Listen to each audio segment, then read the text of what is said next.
पुत्रेति तन्मयतया तरवोऽभिनेदुस्तं सर्वभूतहृदयं मुनिमानतोऽस्मि। मन्नाथ श्रीजगन्नाथो मद्गुरुश्रीजगद्गुरुः मदात्मा सर्वभूतात्मा तस्मै श्रीगुरवे नमः। या कुन्देन्दुतुषारहारधवला या शुभ्रवस्त्रावृता या वीणावरदण्डमण्डितकरा या श्वेतपद्मासना या ब्रह्माच्युतशङ्करः प्रभृतिभिः देवैः सदा वन्दिता सा मां पातु सरस्वती भगवती निःशेषजाड्यापः। कोमलं कूजयं वेणुं श्यामलोऽयं कुमारकः वेदवेद्यं परं ब्रह्म भासतां हृदये मम। नमोऽस्तु रामाय सलक्ष्मणाय देव्यै च तस्यै जनकात्मजायै। नमोऽस्तु रुद्रेन्द्रयमानिलेभ्यो नमोऽस्तु चन्द्रार्कमरुद्गणेभ्यः। श्रीराम जय राम जय जय राम। श्रीराम जय राम जय जय राम। धर्म की अधर्म का प्राणियों में विश्व का गौ माता की गौ हत्या भारत भारत भारत। श्रीमत्परमहंस परिव्राजकाचार्यवर्य श्रीमज्जगद्गुरु शंकराचार्य स्वामी महाराज की जय। सर्वभूत हृदय धर्म सम्राट श्री स्वामी करपात्री जी महाराज की जय। हर नमः पार्वती पतये हर हर महादेव। रघुपति राघव राजा राम पतित पावन सीताराम।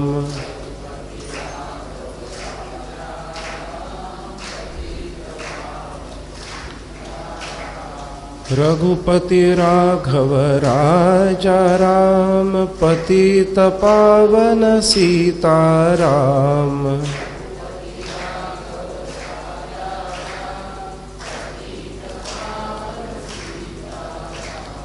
रघुपति राघव राजा राम पतित पावन सीताराम।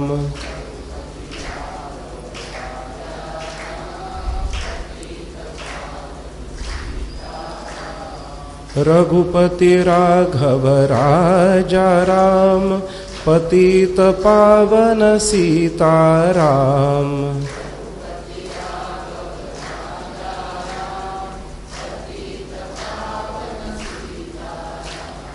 रघुपति राघव राजा राम पतित पावन सीताराम।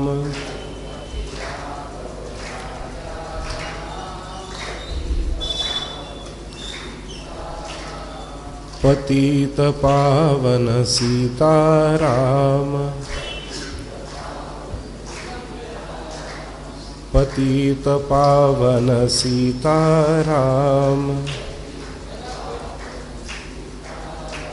राजाधिराज प्रभु रामचंद्र भगवान की जय।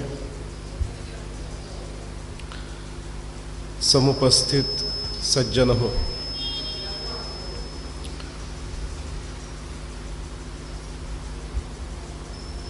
जगाम विपिनं रामो दंडकारण्यमाश्रितः। प्रभु रामचंद्र विपिन, विपिन म्हणजे वन, वनामध्ये गेलेले आहेत इकडे भरत राजकुमार भरत आणि तीनही विधवा झालेल्या या माता प्रभू रामचंद्रांच्या शोधार्थ चित्रकूट पर्वतापर्यंत येतात.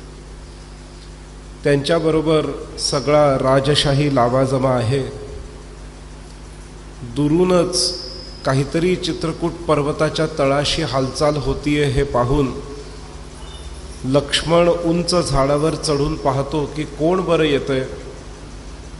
पाहतो तर काय नवल, भरत आहे, त्याच्याबरोबर तीनही माता आहेत, सगळं सैन्य आहे, हत्ती घोडे रथ पायदळ हे सगळं आलेलं आहे. का बरं भरत इथे आला असेल? का या भरताचा आणखी बुद्धिभेद कैकेयीने केला असेल आणि कदाचित भरत हा विचार करत असेल की 14 वर्षांनी तरी रामाने परत कशाला यावं, वनातच रामाचा काटा काढू, रामाशी युद्ध करू, त्याला पराजित करून टाकू. हा तर विचार नसेल केला भरताने. असा मनामध्ये लक्ष्मणाच्या संशय उत्पन्न झालेला आहे. प्रभू रामचंद्रांकडे येतोय आणि सगळं सांगतो आणि म्हणतो, दादा अनुमती असेल तर मी आत्ताच जातो आणि भरताचा पराभव करून टाकतो, त्याला युद्धामध्ये रणांगणाची धूळ चाटवतो म्हणे. प्रभू रामचंद्र म्हणाले की आपला भरत असा नाहीये. भरत एवढं सैन्य घेऊन आला आहे, काहीतरी त्याचा हेतू असेल, आणि जर लढायला आलेलाच असेल तर जेव्हा त्याच्याकडून पहिलं आक्रमण होईल तेव्हा पाहू काय करायचं. या भावनेने प्रभू रामचंद्र लक्ष्मणाला धैर्य धारण करायला सांगतात. जीवनात सज्जन हो, आपण बऱ्याचदा लक्ष्मण बनतो. एखाद्या दूरवर घडलेल्या घटनेचा ताबडतोब आपला मनाच्या कसोटीला ती घटना आणतो आणि त्या घटनेचा आपल्या मनाच्या कलानुसार आपण त्या घटनेचा निष्कर्ष काढतो आणि त्यानुसार आपलं मंतव्य घडवून घेतो.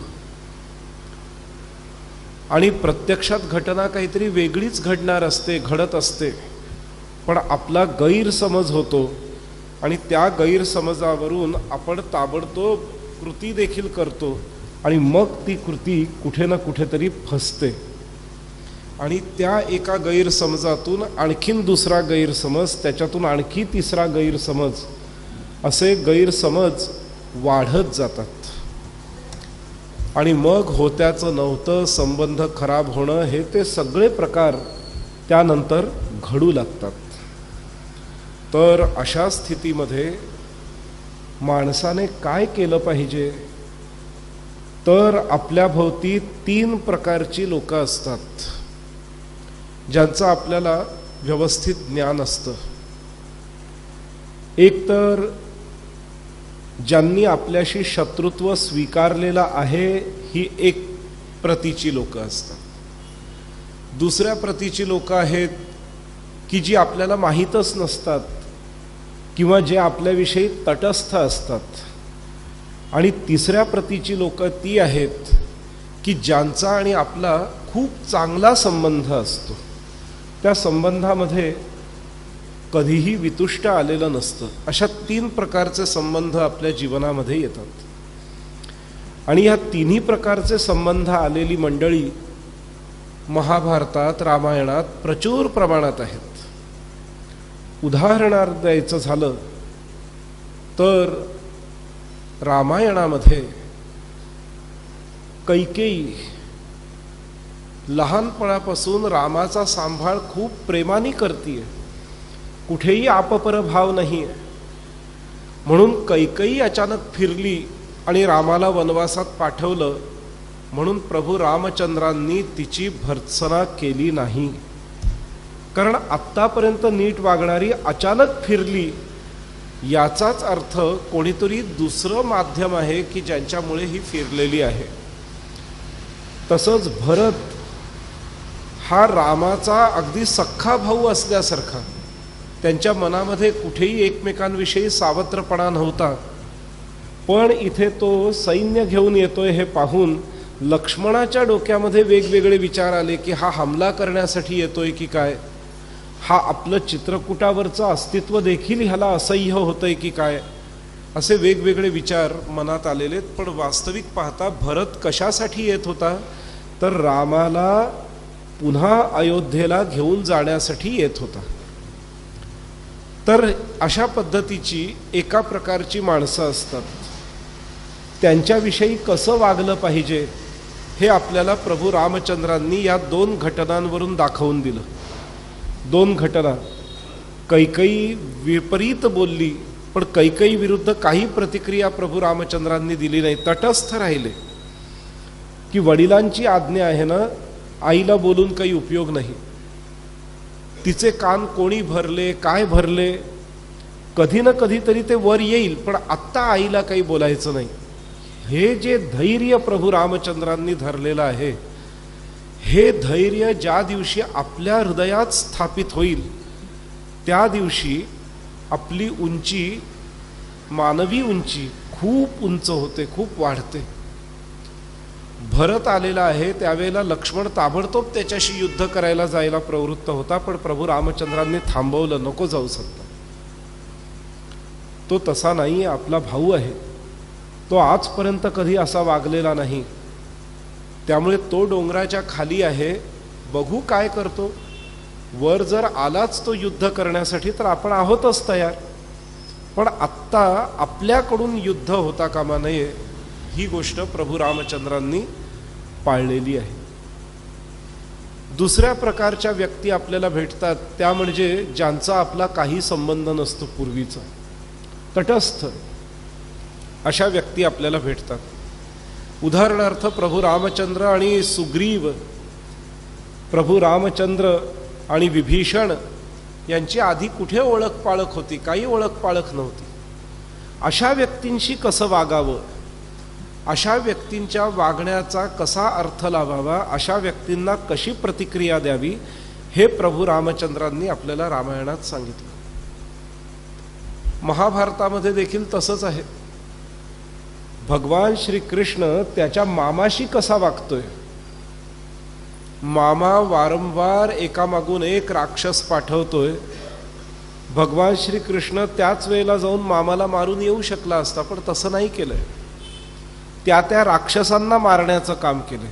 त्या मामाला जाऊन एकदम भिडलेला नाही, तू माझ्यावर राक्षस पाठव, त्याला मी मारतो, मामा आहेस तू, आपला संबंध आहे म्हणून सरळ तुला हात लावणार नाही. पण ज्या वेळेला मामानीच कपट करून बोलवून घेतलं की राजक्रीडेच्या वेळेस ह्याला मी मारीन, तेव्हा मात्र मग मामाला सोडलं नाही कृष्णाने. ही नीती. कृष्णाच्या जीवनामध्ये देखील काही अचानक अनोळखी व्यक्ती भेटलेल्या आहेत. त्या अनोळखी व्यक्तींच्या भेटीनंतर कृष्ण कसा वागलेला आहे याची देखील उदाहरणं महाभारतामध्ये प्रचूर आहेत, रामायणातही प्रचूर आहेत. किंवा तटस्थ व्यक्ती भेटले आहेत. उदाहरणार्थ श्रीकृष्ण आणि जरासंध यांचा तसा म्हटला तर काही संबंध नव्हता. जरासंध हा काही कृष्णाच्या सरळ नात्यातला नव्हता, पण कंसाचा सासरा मात्र जरासंध होता, त्यामुळे लांबचं नातं होतं. कृष्ण त्याच्याशी कसा वागला हे आपल्याला स्पष्टपणे दिसून येतं. त्याच्याशी वागताना कृष्णाने कशी भूमिका घेतली. एवढंच कशाला, महाभारताचं युद्ध जेव्हा झालं त्यावेळी कौरव आणि पांडव दोघांशीही कृष्णाचं नातं आहे. दोघांशीही कृष्णाचं नातं आहे आणि कृष्ण पांडवांबरोबर आहे. पण जेव्हा युद्धाची वेळ येते त्यावेळेला कृष्णाने कौरवांसमोर देखील प्रस्ताव ठेवलेला आहे. बघा कसा माणूस कसा वागतो बघा. कृष्ण आणि बलराम दोघं भाऊ आहेत आणि कौरव पांडव दोघांचेही नातेवाईक आहेत. बलरामाने भूमिका घेतली तटस्थपणाची. काय घेतली भूमिका, की मला ह्या नातेवाईकांच्या भांडणातच पडायचं नाही, ही भूमिका बलरामाने घेतली. ना मी ह्यांच्या बाजूनी लढणार, ना मी त्यांच्या बाजूनी लढणार. मी इथून निघून जातो आणि जोपर्यंत महाभारताचं युद्ध होत नाही तोपर्यंत सरस्वती नदीची परिक्रमा करून ठिकठिकाणी तीर्थक्षेत्री दान धर्म यज्ञ याग इत्यादी करण्यात वेळ घालवतो. मला ह्या नातेवाईकांच्या भानगडीतच काही पडायचं नाही. ही बलरामाची भूमिका आहे. कृष्णाची भूमिका काय आहे? कृष्णाची भूमिका आहे धर्म अधर्माचं युद्ध आहे. अशा स्थितीत मी तटस्थ राहून कसं चालेल? तटस्थ राहणं याचा अर्थ काय? अधर्माला बळ नाही दिलं इथपर्यंत ठीक आहे, पण स्वतःचं सामर्थ्य असून धर्मालाही बळ दिलं नाही, हा दोष आहे की नाही? सामर्थ्य असून धर्मालाही बळ न देणं हा दोष आहे आपला. म्हणून कृष्ण इथे भूमिका काय घेतोय की दोघे नातेवाईक आहेत माझे आणि दोघांनाही मदत करणं माझं नातेवाईक म्हणून कर्तव्य आहे. म्हणून माझ्या दोन गोष्टी आहेत, दोन ऑफर आहेत हल्लीच्या भाषेत म्हणायचं. एक तर माझी एक अक्षौहिणी यादव सेना मी एकाला देईन आणि एकाच्या बाजूनी मी स्वतः राहीन. बघा, विन विन सिच्युएशन आहे ही. म्हणजे श्रीकृष्ण विचार करतोय की जर कौरवांनी मला स्वीकारलं तर पांडवांच्या शत्रूची बाजू वीक पूर्णपणे मी करण्याचा प्रयत्न करीन, आणि जर कौरवांनी माझी सेना स्वीकारली तर मी मोकळाच झालो पांडवांच्या बाजूनी लढण्यासाठी. आणि ह्यात देखील कृष्ण आणखीन तटस्थता कशी व्यक्त करतोय बलरामासारखी? तो म्हणतोय मी ज्याच्या बाजूनी लढीन तिकडे मी फक्त गाडी हाकण्याचं काम करीन, प्रत्यक्ष शस्त्र काही उचलणार नाही. म्हणजे याही त्याची अट इतकी हुशारीची आहे की मी शस्त्र उचलणार नाही. मग ह्या कृष्णाचा उपयोग काय? म्हणून कौरवांनी सरळ नाकारलं, कृष्णा तू नको येऊ, तुझी सेना आमच्याकडे पाठवून दे. अर्जुन म्हणाला मला हेच हवंय. कृष्णाने जरी शस्त्र उचललं नाही तरी कृष्णाचं अस्तित्व सगळ्या शस्त्रांपेक्षा मोठं आहे. सगळ्या नीतींपेक्षा मोठी नीती कृष्ण नीती आहे. म्हणून हा कृष्ण माझ्याबरोबर हवा. त्यामुळे इथे भगवान श्री कृष्णाने घेतलेली भूमिका अशी होती की कौरवांनी जर कृष्णाला स्वतःकडे घेतलं असतं तर कृष्णाने सांगूनच ठेवलेलं मी शस्त्रच उचलणार नाही. आणि पांडवांनी कृष्णाला स्वतःकडे घेतलं तर कृष्ण त्या पांडवांचं काम सोपं करण्यासाठी स्वतःच्या युक्तीचा, स्वतःच्या सामर्थ्याचा पूर्ण वापर करून पांडवांना विजयी बनवणार. त्यामुळे अशा स्थितीमध्ये भूमिका कशी घ्यायची नातेवाईकांच्या भांडणामध्ये, त्यात धर्माधर्माचा प्रश्न असेल तर कशी भूमिका घ्यायची? तर एक भूमिका बलरामासारखी तटस्थ राहण्याची भूमिका. पण तटस्थ राहिल्यानंतर बलरामाची कीर्ती वाढली नाही. लोक काय म्हणू लागले, काय उपयोग त्या बलरामाचा, आमच्याही बाजूनी आला नाही ना त्यांच्याही बाजूनी गेला नाही, त्यामुळे हा काही कामाचाच नाही, अशी भूमिका, अशी अपकीर्ती त्या बलरामाची झाली. आणि कृष्णाची कीर्ती मात्र दिग्दिगंतात पोहोचली. तसंच भगवान रामचंद्रांच्या बाबतीत देखील सुग्रीव इत्यादींना संपर्कात राहताना प्रभू रामचंद्रांनी घेतलेली भूमिका ही फार महत्त्वाची आहे. अनोळखी आहे सुग्रीव, त्याची काही ओळख नाही, पाळख नाही, काही नाही त्या सुग्रीवाशी. अचानक झालेली ओळख आहे. त्याच्याशी संबंध कसा ठेवला प्रभू रामचंद्रांनी? विभीषण, काही ओळख पाळख नाही रामचंद्रांची त्याच्याशी, पण तो येऊन भेटलेला आहे, त्याच्याशी संबंध कसा ठेवला? त्यामुळे ज्या व्यक्ती आपल्या ओळखीपाळखीच्या नसतात पण संपर्कात येतात, अशा वेळेला संबंध ठेवत असताना त्यांच्या हिताचा विचार करीत आपल्या हिताचा विचार करून संबंध ठेवायचा. हा आदर्श, ही नीतिमत्ता प्रभू रामचंद्रांनी घालून दिली. सुग्रीवाशी मैत्री केली, पण त्या मैत्रीचं अधिष्ठान काय होतं? मी तुझं गेलेलं राज्य तुला पुन्हा प्राप्त करून देईन आणि माझ्या पत्नीचा शोध तू लावून द्यायचा. ज्यावेळी तटस्थपणा असतो व्यक्तीमध्ये, त्यावेळी तिथे आपलं हित, त्याचं हित, दोघांचं हित साधलं कसं जाईल, अशा पद्धतीचा विचार करून संबंध स्थापित केला तर तो दीर्घकाळ टिकतो. केवळ आपलाच विचार करून जर संबंध स्थापित केला तर तो टिकत नाही, किंवा केवळ त्याचाच विचार करून संबंध स्थापित केला तरी देखील तो गृहीत धरतो, जसं एकेकाळी सुग्रीवानी गृहीत धरलं होतं की आता माझं राज्य मिळालं, आता जाऊ दे, रामाचं काम काय नंतर पाहू, असं होतं. विभीषणाच्या बाबतीत देखील तसंच आहे. विभीषण शरणागत बनून आलेला आहे. त्यात विभीषणाच्या हिताचाही विचार प्रभू रामचंद्रांनी केलाय की हे विभीषण, तू रावणाविरुद्ध आम्हाला मदत कर, रावणाचा पराजय झाल्यानंतर तुझा लंकेवर राज्याभिषेक मी करीन. हेच तुम्ही आम्ही असतो तर काय केलं असतं, लंका जिंकल्यानंतर पत्नीला तर सोडवलं असतं, पण लंकेचं साम्राज्यही धरून ठेवलं असतं. नारद मुनींना उलूक काय म्हणतोय, माणसाने स्वतःचं ध्येय कधी सोडू नये, त्या ध्येयाबरोबर मिळणारी अवांतर फळं जी आहेत ती त्या फलाकांक्षी मित्रमंडळींना वाटून टाकावीत.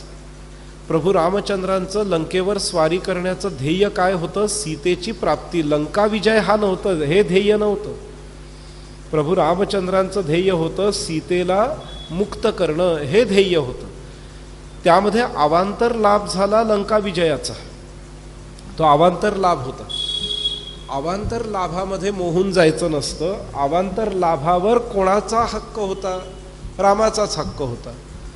पण अशा वेळेला त्या अवांतर लाभामध्ये पहिला दावेदार कोण होता तर विभीषण होता. म्हणून लंकेचं राज्य विभीषणाला दिलं आणि सीतेला घेऊन प्रभू रामचंद्र आले. यात कधी नुकसान होत नाही, कारण लंकेचं राज्य स्वतःकडे ठेवलं काय आणि विभीषणाकडे ठेवलं काय, फरक काय पडतो. कारण विभीषण हा प्रभू रामचंद्रांना कायम नम्रच आहे तो. त्यामुळे लंकेचं राज्य विभीषणाकडे राहिल्यामुळे काही नुकसान झालेलं नाही, होणार नाही, किंबहुना फायदाच होईल. जर लंकेचं राज्य प्रभू रामचंद्रांनी स्वतःपाशी ठेवलं असतं तर आपली राजधानी अयोध्या म्हणून लंकेतल्या राक्षसांचं उठसूट अयोध्येला येणं जाणं चालू राहिलं असतं आणि अयोध्येची संस्कृती बिघडली असती. म्हणून लंकेचं राज्य विभीषणाकडे देऊन प्रभू रामचंद्र मोकळे झाले. त्यामुळे ज्या व्यक्ती आपल्याशी तटस्थ असतात त्या व्यक्तींशी कसा संपर्क ठेवायचा हे प्रभू रामचंद्रांनी सांगितलेलं आहे. आणि ज्या व्यक्ती आपल्या शत्रू असतात त्यांच्याशी कसा संपर्क ठेवायचा तेही प्रभू रामचंद्रांनी दाखवून दिलेलं आहे. शत्रू ज्या वेळेला समोर येतो त्यावेळेला तो शत्रू कसा शत्रू आहे हे आधी बघावं लागतं. परशुराम समोर आले रामाशी युद्ध करण्यासाठी म्हणून, त्यावेळेला परशुराम हे काही रामाचे शत्रू नाही आहेत, पण शिवधनुष्य मोडला या रागाने परशुराम आलेले आहेत. तर त्यांचा भ्रम जो झालेला आहे तो दूर करण्याचा प्रभू रामचंद्रांनी पहिला प्रयत्न केला. नाही ऐकलं त्यावेळेला युद्ध करण्यासाठी धनुष्य ताणलं. पण रावण हा कसा शत्रू आहे, जाणून बुजून झालेला शत्रू आहे. त्याच्याशी कसं वागायचं तर त्याला ललकारलंच पाहिजे, ही नीती प्रभू रामचंद्रांनी वापरली आणि त्या नीतीनुसार प्रभू रामचंद्रांनी पुढचं पाऊल उचललेलं आहे. तर इथे भरत आलेला आहे प्रभू रामचंद्रांना भेटायला आणि लक्ष्मणाच्या मनामध्ये शंका आलेली आहे की हा भरत युद्ध तर करायला आला नाही. प्रभू रामचंद्र शांत आहेत आणि लक्ष्मणाला धैर्य धरायला सांगतायत. ते जेव्हा लक्ष्मण धैर्य धारण करतो त्यावेळी समोर भरत येताना दिसतोय. त्यावेळेला भरत रडतोय. सामान्य पोशाख घातलेले आहेत भरताने. गयावया करत प्रभू रामचंद्रांच्या चरणी येऊन स्वतः नमस्कार करतोय, चरणावर डोकं ठेवतोय आणि म्हणतोय दादा घात झाला, घात झाला.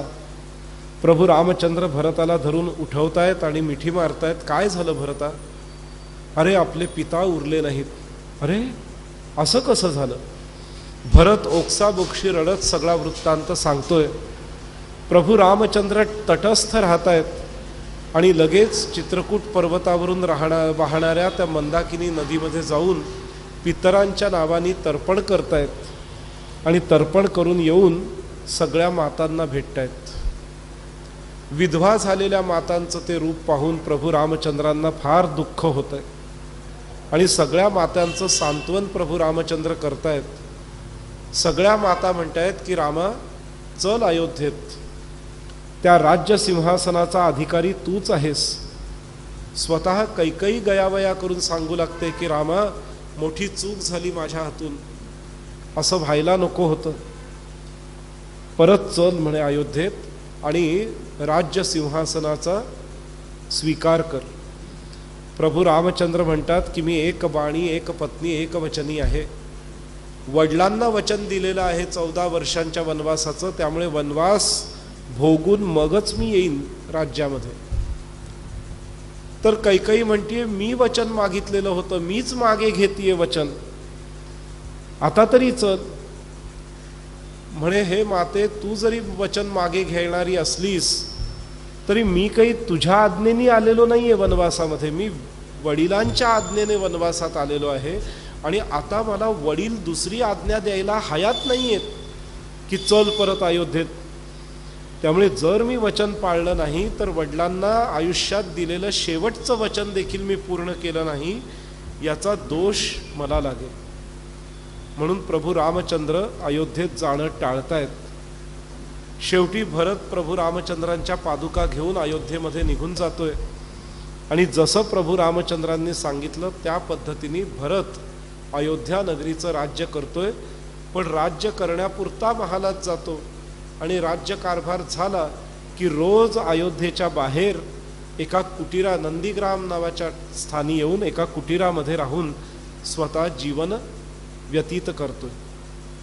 आता प्रभू रामचंद्र लक्ष्मणाला म्हणतायत की हे लक्ष्मणा, जर असंच चित्रकूट पर्वतावर आपण राहिलो तर वारंवार लोक आपल्या भेटीला येतील आणि चित्रकूट पर्वतावरच्या ऋषीमुनींना उपद्रव होईल. आपल्यामुळे दुसऱ्यांना उपद्रव व्हायला नको, म्हणून हे स्थान सोडून आपण दक्षिण पथावर जाऊ, दंडकारण्यात जाऊ, की ज्या अरण्यामध्ये माणसाचा प्रवेश होणं देखील कठीण, अशा अरण्यामध्ये आपण निघून जाऊ. प्रभू रामचंद्रांचा हा निर्णय सीता आणि लक्ष्मण ऐकतायत आणि इतक्या सुंदर चित्रकूट पर्वत रांगांमध्ये स्वतः थाटलेलं कुटीर त्यागून वनवासात निघून जात आहेत, दंडकारण्यात पोचत आहेत. संपूर्ण विंध्य पर्वत पार केलेला आहे. संपूर्ण विंध्य पर्वत नर्मदा नदी पार करून थेट विदर्भ प्रांतामध्ये भगवान राम पोहोचतायत आणि तिकडे एकेका ऋषीमुनींच्या आश्रमात, कोणाच्या आश्रमात 1 दिवस राहून, कोणाच्या 3 दिवस राहून, कोणाच्या आश्रमात आठवडाभर राहून, कोणाच्या आश्रमात महिने 2 महिने राहून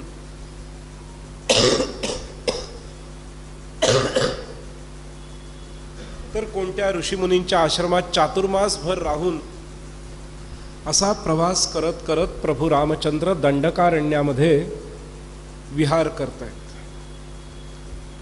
त्या विहारामध्ये प्रभू रामचंद्रांना दंडकारण्यातली प्रत्यक्षात काय स्थिती आहे हे लक्षात येते की ऋषीमुनींच्या यज्ञयागांचा विध्वंस करण्यासाठी राक्षस सैन्य प्रवृत्त, ऋषीमुनींच्या शिष्यांना धमकावून मारून त्यांचा हतोत्साह करणारे हे सगळे राक्षस, यज्ञ यागाच्या सामुग्रीचा नाश करणारे हे राक्षस, अशा पद्धतीने वेगवेगळे राक्षस समूह ऋषीमुनींच्या आश्रमांवर, ऋषीमुनींच्या विद्यास्थानांवर, यज्ञशाळांवर आक्रमण करतायत आणि सगळे ऋषीमुनी त्रस्त झालेले आहेत. हे प्रभू रामचंद्र पाहतायत. प्रत्येक ऋषीमुनी प्रभू रामचंद्रांना म्हणतायत की अरे रामा, तू इक्ष्वाकू वंशाचा राजकुमार आहेस. या सप्तद्वीपा मेदिनीचा अधिकार त्या इक्ष्वाकू वंशाच्या राजकुळाकडे आहे आणि आमच्यावर हे असं संकट आलेलं आहे, तेव्हा आम्हाला या संकटातून तूच त्राण द्यावास, अशी इच्छा प्रभू रामचंद्रांकडे व्यक्त करतात. हे राक्षस कुठे आहेत याचा शोध प्रभू रामचंद्रांनी घेता घेता त्यांच्या लक्षात येतंय की जनस्थानाचा जो भाग आहे, जनस्थान म्हणजे खांडव वनाच्या दक्षिणेचा भाग आणि पश्चिमेचा भाग, तो जनस्थानाचा भाग. खांडव वन जे आहे हे मध्य प्रदेशच्या खंडव्यापासून सुरू होतं, म्हणून त्याला खंडवा शब्द पडलाय, नाव खंडवा पडलंय, कारण खांडव वनाची सुरुवात तिकडून आहे. आणि हे वन किती पसरलेलं आहे तर महाराष्ट्रात जो खानदेश नावाचा प्रांत आहे, धुळे, जळगाव, नंदुरबार इत्यादी जी स्थानं आहे, इत्यादी जे जिल्हे आहेत, हे सगळे खांडव वनाचे जिल्हे आहेत. भुसावळ, धुळे, जळगाव, नंदुरबार हे खांडव वनाचे जिल्हे आहेत. ते खांडव वन ह्या शब्दावरूनच खानदेश हा शब्द आलेला आहे. काही लोकांना असं वाटतं की खानांचा देश म्हणून तो खानदेश वगैरे, खानबीन काही नाही, ते खांडव वनाचा अपभ्रंश खानदेश झालेला आहे. एवढं मोठं ते खांडव वन. त्या खांडव वनाला पार करून त्याच्या दक्षिण आणि पश्चिमेला जो जनस्थानाचा भाग आहे, ज्याला हल्ली आपण नाशिक, अहिल्यानगर वगैरे म्हणतो, या प्रांतामध्ये सगळ्या राक्षसांचं वास्तव्य आहे. महाराष्ट्रात खूप राक्षस राहायचे, खूप. या रावणाच्या राक्षस सैन्यापैकी खूप सेना ही महाराष्ट्रात राहायची. म्हणून महाराष्ट्रातल्या बऱ्याचशा गावांची नावं राक्षसांवरूनच पडलेली आहेत. उदाहरण देतो तुम्हाला. मुंबई हे नाव जे आहे, त्या प्रांतामध्ये एक मुंबा नावाचा राक्षस राहायचा आणि तो ऋषीमुनींना त्रास द्यायचा. ऋषीमुनींनी दुर्गा देवीचं आवाहन केलं, दुर्गेनी त्याचा वध केला. मरता मरता त्याची बुद्धी शुद्ध झाली आणि दुर्गेची क्षमा याचना केली. दुर्गेनी विचारलं, तुझी इच्छा काय आहे, शेवटची माग म्हणे. तर त्यावेळेला तो मुंबा राक्षस म्हणतो की आई, हे माते, मला पश्चाताप झाला, इतपर याच ठिकाणी तू निवास कर आणि माझी माता म्हणून या ठिकाणी तू निवास कर. म्हणून ते मुंबा राक्षसाची आई तिकडे स्थापन झाली दुर्गेच्या रूपामध्ये आणि म्हणून तिचं नाव झालं मुंबाई. त्या मुंबाईचं नंतर त्या गावाचंच नाव मुंबई झालं आणि मग आता त्या शहराचं नाव मुंबई झालं.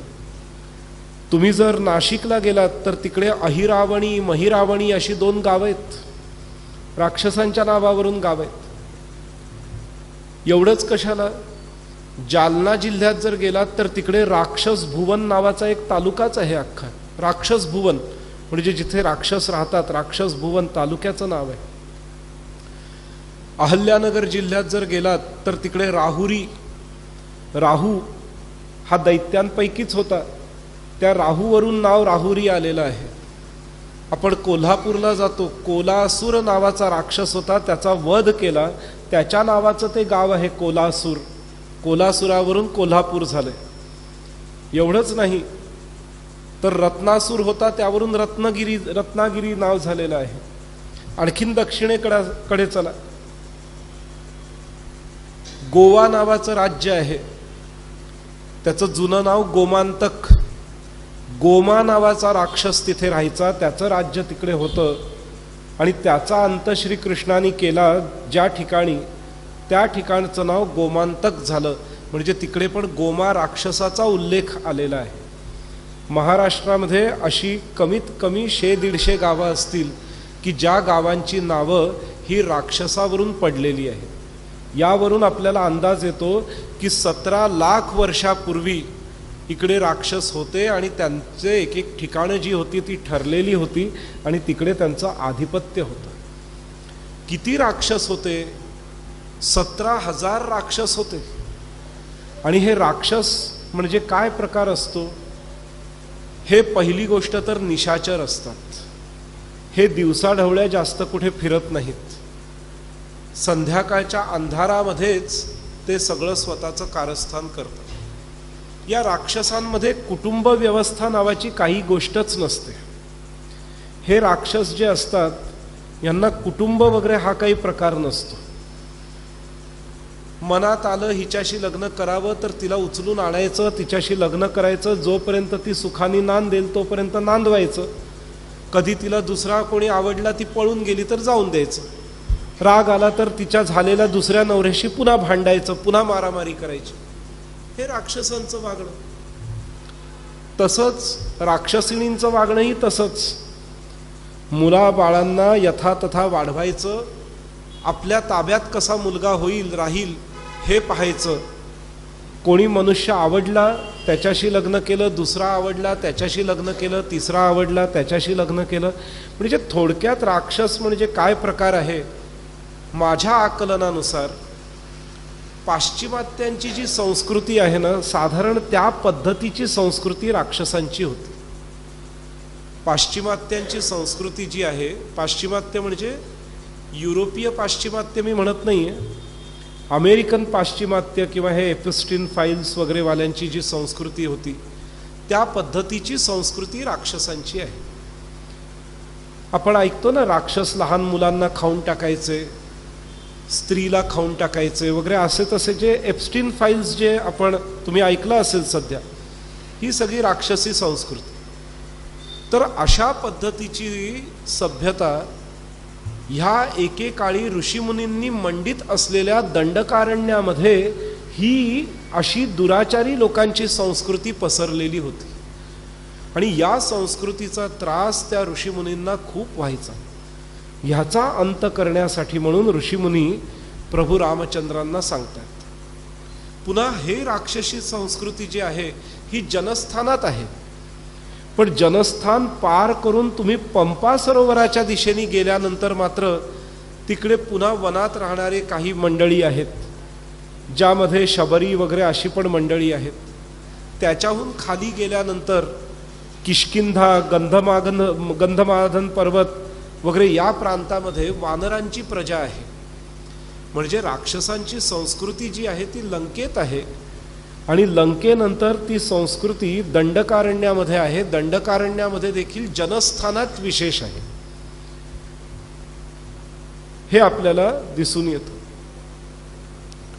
तर अशा पद्धतीने राक्षसी संस्कृतीचा प्रचार या जनस्थानीय भागात झाल्यामुळे ऋषीमुनी फार कष्टलेले होते. पण पूर्वीची आपली प्रथा काय होती की एखाद्या स्थानी संस्कृती बिघडली म्हणून ते स्थान सोडून द्यायचं, हा त्यावरचा उपाय नाही. ही पूर्वीची आपली प्रथा. म्हणजे दंडकारण्यात राहणारे ऋषीमुनी जर समजा त्यांचं त्या दंडकारण्यातलं स्थान सोडून जर गंगेच्या किनारी आले असते तर सुखाने राहिले असते. पण आपल्याकडचा प्रघात काय आहे, न दैन्यम न पलायनम, ही आपल्याकडची संस्कृती आहे. पलायन नाही करायचं, तिथेच राहायचं. कारण सज्जनांनी जर पलायन केलं तर तो प्रांत पुन्हा कधीच सुधरत नाही. म्हणून सज्जनांनी पलायन नसतं करायचं, दैन्यही बाळगायचं नसतं. धैर्य ठेवून, तपस्या करून, योग्य संधीची वाट पाहून कार्यवाही करण्याची तयारी मनात ठेवायची. आता या दंडकारण्य प्रांतामध्ये 17,000 राक्षस रावणाची बहीण शूर्पणखा हिच्या आधिपत्याखाली विहार करत होते. ऋषीमुनींना माहिती होतं की या रावणाशी लढणं आपल्याला शक्य नाही, कारण का ब्रह्मदेवाचं वरदान प्राप्त झालेलं आहे. मग काय केलं पाहिजे? मग आत्ता सध्या आपण तप वाढवला पाहिजे, स्वतःचा तप वाढवला पाहिजे. आणि मग यथायोग्य योद्धा प्राप्त झाल्यानंतर आपल्या तपाचं फळ त्याला दिलं पाहिजे, की जेणेकरून तो रावणाचा पराभूत करेल, ह्या राक्षसांना पराभूत करेल. आपत्काळामध्ये माणसाची ही तयारी असली पाहिजे. 1947 साली आपली चूक काय झाली? ह्या सगळ्या लोकांचा त्रास नको म्हणून तो प्रांत आम्ही खाली करतो, सिंध, मुलतान वगैरे पंजाब खाली करतो आणि तो तुम्हाला देऊन टाकतो, असं जे म्हटलं त्यात आपली भारतीयांची चूक झाली. कारण दुष्ट लोकांना ज्या वेळेला तुम्ही थोडा प्रांत देतात, तिकडे ते सेटल झाल्यानंतर तुमच्या मूळ प्रांतावर आक्रमण करण्याची त्यांची सहज प्रवृत्ती होते. म्हणून कित्येकदा जेव्हा आम्ही म्हणतो भारत अखंड हो, तेव्हा लोक प्रश्न विचारतात की गुरुजी, भारत अखंड होण्यामध्ये पाकिस्तान भारताचा भाग व्हावा, बांगलादेश भारताचा भाग व्हावा, असा जर आपण विचार केला तर 40 करोड ते इकडे वाढतील, त्याचं काय? अरे 40 करोड ते इकडे वाढतील, त्यांनी काय होईल पुढची स्थिती, ह्याचा विचार करूनच भारत अखंड हो हे आम्ही म्हणत असतो. कारण जरी ते 40% वाढले तरी त्यांच्या प्रवृत्तीचा विचार करा ना, त्यांच्या प्रवृत्तीचा विचार करा. त्यांच्या प्रवृत्तीचा विचार केला असता ते जरी 40% वाढले तरी इकडच्या 20%शी भिडतील हे आपण विसरून चालत नाही. इराण व्हर्सेस सगळे गल्फ राष्ट्रांचं जे युद्ध चालू आहे, हे युद्ध आपल्याला काय सांगतंय? ते सगळे युद्ध करणारे एकच आहेत, पण तरी एकमेकांशी लढतायत. त्यामुळे त्या जमातीमध्ये एकमेकांशी लढण्याचं प्रचंड महत्त्वाकांक्षा आहे, एकमेकांशी लढण्याची प्रचंड महत्त्वाकांक्षा आहे. त्यामुळे ते 40% वाढले तर इकडचे 20% आणि ते 40% मिळून काय होईल याचा राजनैतिक परिप्रेक्ष्यामध्ये आपल्याला अंदाज आहे. त्यामुळे भारत अखंड झालं तर आपला फायदाच आहे. गेल्या 70 वर्षापर्यंत तिकडे जे रिसोर्सेस वापरले गेलेले नाही आहेत ते वापरायला मिळतील ना आपल्याला, हे कसं आपण विसरून चालेल? तर बराच फायदा आहे भारत अखंड होण्यामध्ये. त्यामुळे भारत अखंड झालं पाहिजे. त्या 40%चा विचार करू नका. ते 40% आणि हे 20% गळ्यात गळे घालून फिरणार नाही आहेत, याची आपल्याला पूर्ण खात्री आहे की ते गळ्यात गळे घालून नाहीच फिरू शकत. त्यांची प्रवृत्तीच नाही आहे, त्यांच्या DNA मध्येच नाही आहे गळ्यात गळे घालून फिरणं. त्यामुळे खूप गहन विचार केल्यानंतर एकच पुन्हा सांगावंसं वाटतं की भारत अखंड झाला पाहिजे. काही नुकसान होणार नाही, त्यांनी फायदाच होईल, नुकसान नाही होणार. तर ऋषीमुनींनी काय केलेलं आहे, ह्या राक्षसांचा त्रास होतो म्हणून पलायन नाही केलेलं आहे. कारण पलायन करून हिमालयात गेले असते तर सुखाने राहिले असते, पण परिणाम काय झाला असता? या ऋषीमुनींनी पलायन केलं म्हणून राक्षस आणखी पुढे आले असते. म्हणून ऋषीमुनींनी स्वतःचं बस्तान तिकडून हलवलेलं नाहीये, वानरांनी स्वतःचं बस्तान हलवलेलं नाहीये, ते तिथेच ठेवलेलं आहे. भारत पाकिस्तानची फाळणी झाल्यानंतर माणसं आली परंतु वनस्पती आल्या नाहीत, प्राणी पशु पक्षी आले नाहीत, ते तिथेच राहिलेत. आणि ते तिथेच राहिलेत म्हणून तर पाकिस्तानचा राष्ट्रीय वृक्ष कोणता आहे? पाकिस्तान देशाचा राष्ट्रीय वृक्ष जो आहे, त्यांना पण त्यांची मूळ संस्कृती लक्षात आहे ना. त्यांनी काही खजूर वृक्षाला राष्ट्रीय वृक्ष मानलेलं नाहीये पाकिस्तान्यांनी. पाकिस्तान्यांचा राष्ट्रीय वृक्ष आहे देवदार, आणि त्याचं नाव देवदारच आहे, देव शब्दही काढलेला नाहीये त्यांनी. याचा अर्थ काय आहे? याचा अर्थ त्यांना त्यांच्या जुन्या संस्कृतीची जाण आजही आहे. म्हणून तर पाणिनी महर्षींच्या जन्मदिनाची सुट्टी देतात ते. म्हणून तर त्यांनी वृक्षामध्ये खजुराला राष्ट्रीय वृक्ष मानलं नाही, तर देवदाराला राष्ट्रीय वृक्ष मानलं. पाकिस्तानी लोकांनी सिंधू नदीचं नाव बदललेलं नाहीये, लक्षात घ्या. भारतीय लोक नाव बदलतील परंतु पाकिस्तान्यांनी सिंधू नदीचं नाव बदललं नाही, हिंगुला नदीचं नाव बदललेलं नाही, कृष्णगंगा नदीचं नाव कृष्णगंगा बदललं नाहीये त्यांनी. ही लक्षात घेण्यासारखी गोष्ट आहे. तिकडचं लक्ष्मणपूर, लवपूर, कुशपूर ह्या गावांची नावही बदललेली नाही आहेत. का नाही बदलली आहेत?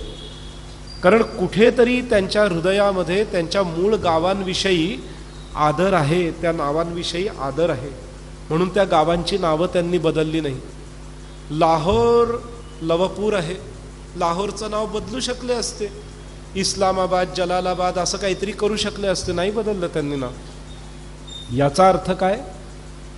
त्यांना त्यांच्या संस्कृतीचा आदर आहे.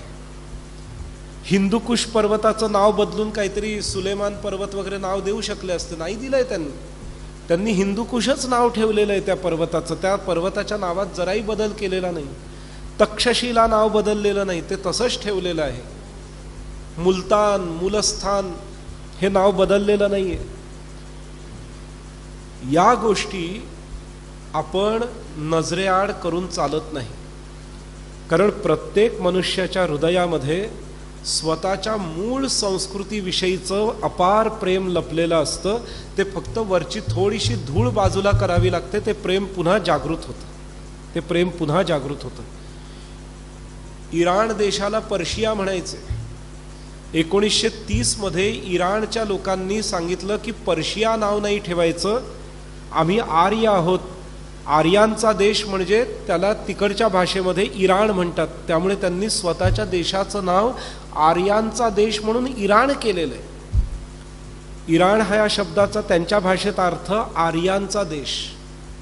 1930 साली झालेली जी क्रांती होती इराणमधली, त्यांनी स्वतःच्या चिन्हामध्ये कुठेही चांद तारा नाही ठेवलाय, सिंह आणि सूर्य ठेवलेला आहे. सिंह आणि सूर्य त्यांच्या जुन्या झेंड्यामध्ये सिंह आणि सूर्य आहे, हे आपण विसरून चालत नाही.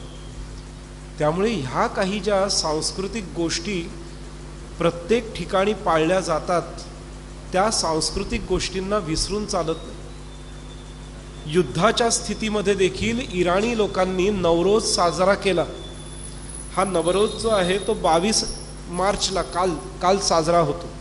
मी सगळ्या यूट्यूबवर बघितलं की इराणी लोकांनी नवरोज साजरा केला का? केला सगळ्यांनी, घराघरात केला आहे नवरोज साजरा. कारण आपला जो गुढीपाडवा आहे ना, तो वर्षप्रतिपदेचा उत्सव जगभर होता एकेकाळी. फक्त ते गणित त्यांना जमत नव्हतं म्हणून त्याच्या आसपास कधीतरी करायचा. म्हणून सूर्यमानानुसार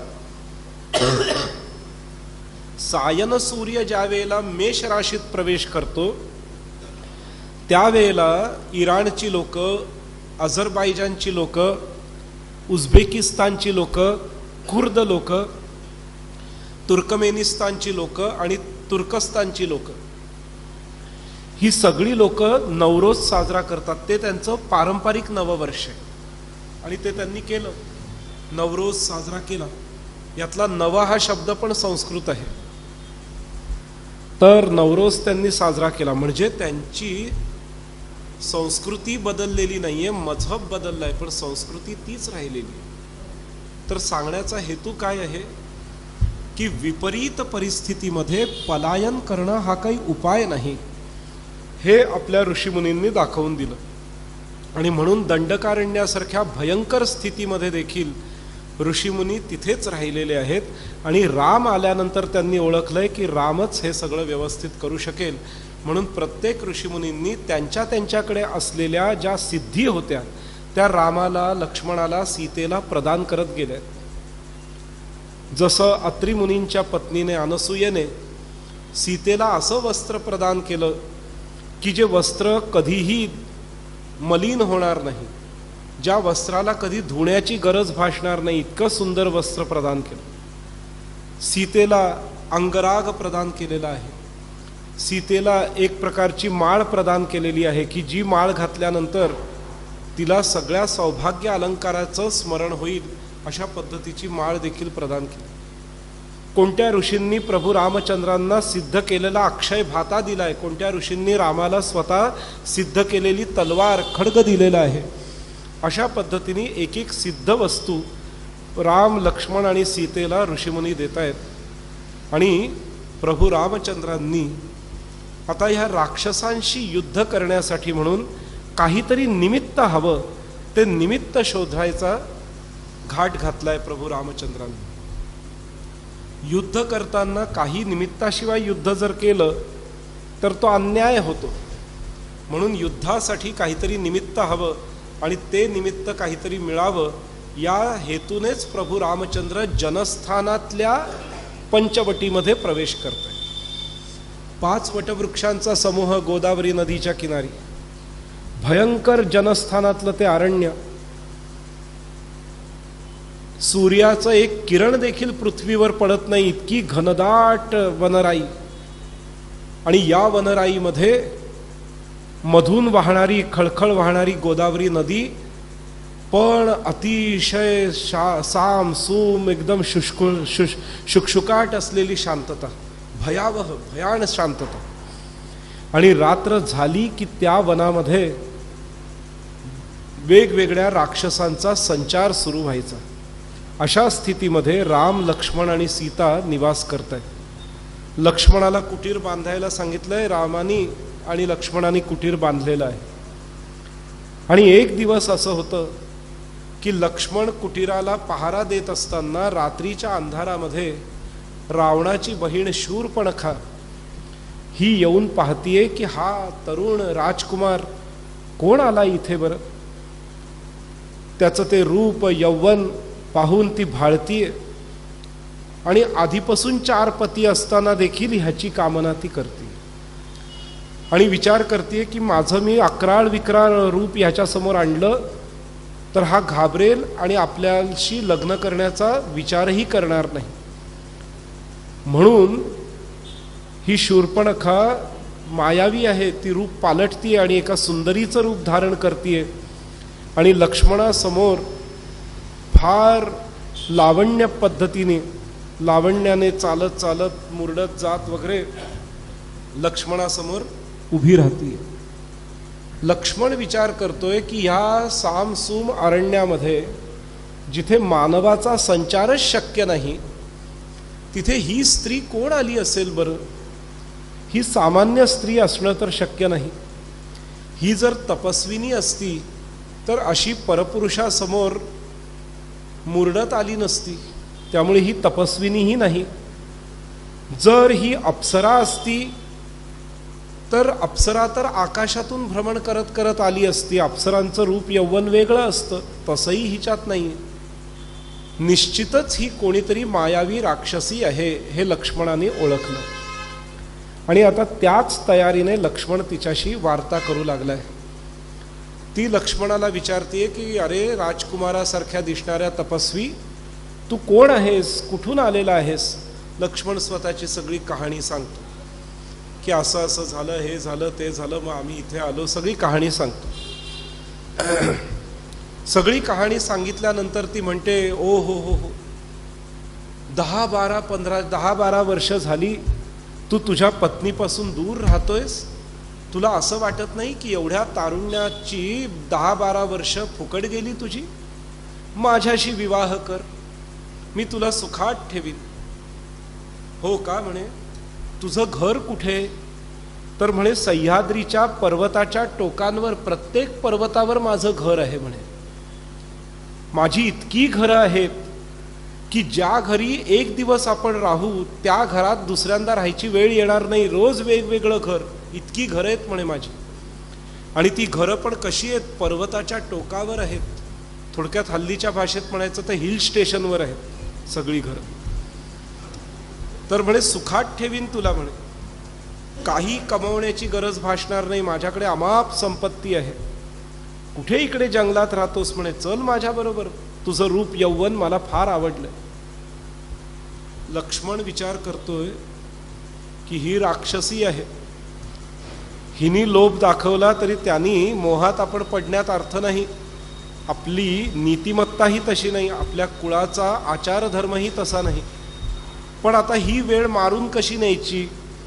म्हणून लक्ष्मण म्हणतो की ह्या कुटीरामध्ये माझा मोठा भाऊ राहतो. माझा दादा तर माझ्याही पेक्षा दिसायला सुंदर आहे, तर माझ्याशी लग्न करण्यापेक्षा त्याच्याशी लग्न कर. हो का, बर बर, मग कधी येईल तो बाहेर. म्हणे सूर्योदयाच्या वेळेस येईल, पहाटे. ठीक आहे म्हणे, मी त्याची वाट बघते. आधी लक्ष्मणावर भाळली होती. राम त्याहून सुंदर म्हटल्यानंतर लक्ष्मणाचा नाद सोडला ना, रामाची वाट बघत बस. ब्राह्म मुहूर्त झाला, कुटीरामधला दिवा प्रज्वलित झाला आणि प्रभू रामचंद्र आणि सीता दोघंही कुटीराच्या बाहेर आले. न्याहाळून पाहती येतं, आहा. लक्ष्मण म्हणाला ते खरंच होतं, लक्ष्मणापेक्षाही दिसायला सुंदर आहे त्याचा भाऊ. आणि त्याच्या बाजूला ती कृशांगी त्याची पत्नी, हिला पाहून नाक मुरडते. अरे अरे अरे, इतका सुंदर राजबिंड पुरुष आणि त्याची पत्नी ही अशी. अंगात काही बळ नाही, काही नाही. कुठून बळ येणार सीतेच्या अंगामध्ये. जंगलातली फळं फुलं खाऊन, फळं कंदमुळं खाऊन राहिलेली होती. अंगाची हाडं झालेली होती, दुबळी पतली झालेली होती. रामाला पाहून ही पुढे येते आणि म्हणते की हे राजकुमारा, मला तुझ्याशी विवाह करायचा आहे. मी तुला सुखात ठेवीन, ह्या अरण्याचं दुःख भोगावं लागणार नाही तुला म्हणे. प्रभू रामचंद्र पाहून मिश्किलपणे हसतायत आणि म्हणतायत, अगं बाई तुझं सगळं चांगलं आहे, माझ्या लग्नाच्या आधी भेटली असतीस तर नक्की लग्न केलं असतं मी तुझ्याशी, पण आता हिच्याशी लग्न केलेलं आहे आणि माझं असं व्रत आहे की मी एकच पत्नी करणार, हे माझं व्रत होतं, मी एकपत्नी व्रती आहे, त्यामुळे ही माझी पत्नी आहे, तर आता मी काही तुझ्याशी लग्न करू शकत नाही. तर ती शूर्पणखा त्यावर म्हणते, आहे ना त्यावर उपाय, एकपत्नी व्रत आहे ना तुमचं, हिला मी खाऊन टाकते आणि मग माझ्याशी लग्न करा, म्हणजे पुन्हा एकपत्नी व्रत चालू राहील तुमचं. कळलं की? प्रभू रामचंद्रांना राग येतो की कशी दुष्ट बाई आहे, स्वतःला सुख मिळण्यासाठी सीतेला खाऊन टाकते, ही भाषा हिची. पण प्रभू रामचंद्र शांत बसलेत आणि प्रभू रामचंद्र म्हणतायत की अगं माझ्याशी लग्न करण्यापेक्षा मला तर एक पत्नी आहेच, हा लक्ष्मण 12 वर्षापासून बायकोपासून दूर आहे, ह्याच्याशीच लग्न कर. आणि दुसरी गोष्ट, मी दिसायला जरी सुंदर असलो तरी कामक्रीडेमध्ये तो जास्त पारंगत आहे, त्यामुळे त्याच्याशी लग्न कर, सुखी होशील म्हणे. ठीक आहे म्हणे, मग तुम्ही नको, लक्ष्मणा कर माझ्याशी लग्न. काय विचार असतील त्या शूर्पणखेचे, का तिला राक्षसी म्हणतात यावरून आपल्याला कळतं. आता ती लक्ष्मणाच्या मागे लागली आणि फारच लगट करायला जाते, तर लक्ष्मण काय करतो, तलवार काढतो, खड्ग, आणि तिला सावध करतो की आम्ही तुझ्यासारखे नाही आहोत राक्षसी वृत्तीचे, आम्ही रघुकुळात जन्माला आलेले आहोत, आम्ही नीतिमान आहोत, आम्ही कसंही कोणाशी लग्न करत नाही, आमच्या इकडे विवाहाचा देखील एक संस्कार असतो, तेव्हा चालती हो इथून, आमच्या नादी लागू नकोस. आता ती राक्षसिणीचं रूप धारण करते. राक्षसिणीचं रूप धारण करून सीतेला खाण्यासाठी पुढे सरसावते, तेव्हा लक्ष्मण तिचे कान आणि नाक छाटून टाकतो. कान आणि नाक छाटलं म्हणून त्या गावाचं नाव नाशिक पडलं. तर कान आणि नाक छाटून टाकलं तिचं. काही लोक म्हणतात शूर्पणखेवर अन्याय केला लक्ष्मणाने. अरे कसा अन्याय केला? शूर्पणखेला पहिल्यांदा मारलं नाहीये लक्ष्मणाने. ती जेव्हा सीतेच्या अंगावर धावून गेली तेव्हा आपल्या वहिनीच्या रक्षणार्थ त्यांनी शिक्षा दिली, त्यांनी तिचा वध नाही केलाय शूर्पणखेचा, फक्त तिला सावध करताना कान आणि नाक तेवढं छाटलेलं आहे. नाहीतर लक्ष्मणाला तर ह्या शूर्पणखेच्या उद्दंडतेसाठी शूर्पणखेला मृत्यूदंड देता आला असता, पण त्यांनी केवळ कान आणि नाक छाटलंय. आता कान आणि नाक छाटल्यानंतर शूर्पणखा अगदी घायाळ झालेली आहे. घायाळ झाली आहे ती कान आणि नाकाने नाही, मनाने घायाळ झाली आहे की माझ्या राज्यामध्ये येऊन माझं कान आणि माझं नाक छाटलं. म्हणून ती शूर्पणखा फार चिडते आणि रागारागाने तिथून निघून जाते. विचार करते या दोघाही राजकुमारांना आता मी हरवल्याशिवाय राहणार नाही. म्हणून सर्वप्रथम तिच्याबरोबर असलेले जे तिचे 7 सल्लागार असतात, मंत्री असतात, त्यांना ही वार्ता सांगते. ते राम लक्ष्मणावर चालून जातात. त्यांचा पराभव प्रभू रामचंद्र करतात, लक्ष्मण करतोय. त्यानंतर अख्खी सेना धाडती येते आणि पाहता पाहता 2-4 तासामध्ये प्रभू रामचंद्र सगळ्याच्या सगळ्या 17,000 राक्षसांचा वध करून टाकतात. संपूर्ण जनस्थान हे राक्षस विरहित करून टाकतात आणि सगळ्या ऋषीमुनींचं काम आता इकडे सिद्ध झालंय. आता राक्षस पुन्हा त्रास द्यायला येणार नाहीत, सगळे राक्षस मारले गेलेले. एवढं झाल्यानंतर ही शूर्पणखा रडत रडत रावणाकडे जाते आणि रावण त्यावेळेला बसलेला असतो नृत्य गायन ऐकत बघत. त्यावेळेला रडत रडत जाऊन म्हणतीये की हे रावणा, काय नृत्य गायन करत बसलायस म्हणे. तुझ्या बहिणीचा इतका घोर अपमान झालेला असताना इतका शांत तू बसूच कसा शकतोस. रावण म्हणतो काय झालं, झालेला वृत्तांत सांगते ती. रावण म्हणतो ठीक आहे, नंतर बघू. म्हणजे रावणालाही कळतं ना हिचीच चूक होती, हीच लगट करायला गेली आणि म्हणून शिक्षा झाली हिला. म्हणून रावण लक्ष काही विशेष देत नाही. शूर्पणखेला कळतं रावण कधी लक्ष देईल, तर ती रावणाला शेवट म्हणते, हे रावणा माझं सोड, ह्या दंडकारण्यामध्ये सीता आलेली आहे, तिच्यासारखी सुंदरी ह्या त्रैलोक्यात नाही, आणि अशी सुंदरी त्या रामाकडे असावी हे शोभतं का तुला म्हणे. जगातल्या नव्हे तर त्रैलोक्यातल्या सगळ्या सुंदरी तुझ्या झाल्या पाहिजेत, हे तुझं ध्येय होतं. त्यामुळे ही सीता तुझी होणं गरजेचं आहे, नाहीतर लोक म्हणतील की त्रैलोक्य सुंदरी असलेली सीता रावणाची मात्र कधी झाली नाही. असं करून त्या रावणाच्या हृदयामध्ये ती एक प्रकारचा कामप्रयोग करते. आणि आता रावण जाग्यावर येतोय आणि तो म्हणतोय, अरे असं आहे, आता रावणाला निमित्त हवंय काहीतरी. म्हणून तो म्हणतो, माझ्या बहिणीचे कान नाक छाटले, आता त्यालाही मी शिक्षा देतो रामाला. असं म्हणून काय शिक्षा द्यायची आहे, तर सीतेला पळवून आणतो, हीच शिक्षा द्यायची. या शिक्षेसाठी रावण पुढे सरसावतो. त्यावेळेला त्याच्या मंत्रिमंडळामध्ये असलेल्या विभीषणाने त्याला सल्ला दिलाय की दादा हे असं करू नकोस. शूर्पणखेची चूक होती म्हणून तिचं कान आणि तिचं नाक छाटलं गेलं. या युद्धाला वाढवू नकोस, आहे तिथेच थोपवून ठेव. ज्या वेळेला सज्जन हो आपली एखादी चूक असते, त्यावेळेला आपण त्या चुकीला वाढवण्याचा प्रयत्न करू नये, त्याला आरेला कार्य करत बसू नये, तिथेच थांबून जावं. आपली चूक नसेल त्यावेळेला पुढे जरूर सरसावावं, पण आपली चूक असेल तर आहे तिथेच थांबणं हे नीतिशास्त्र आहे. म्हणून विभीषण बरोबर सांगतोय रावणाला की रावणा, शूर्पणखेला तिची चूक भोवलेली आहे, निदान त्या शूर्पणखेला मारलं तर नाही त्या लक्ष्मणाने, जिवंत तर ठेवलं, एवढ्यावर आपण थांबू. असं म्हणून तिकडे थांबायला हवं होतं, पण रावण थांबला नाही. रावण म्हणतोय की नाही, ती सीता माझी झालीच पाहिजे.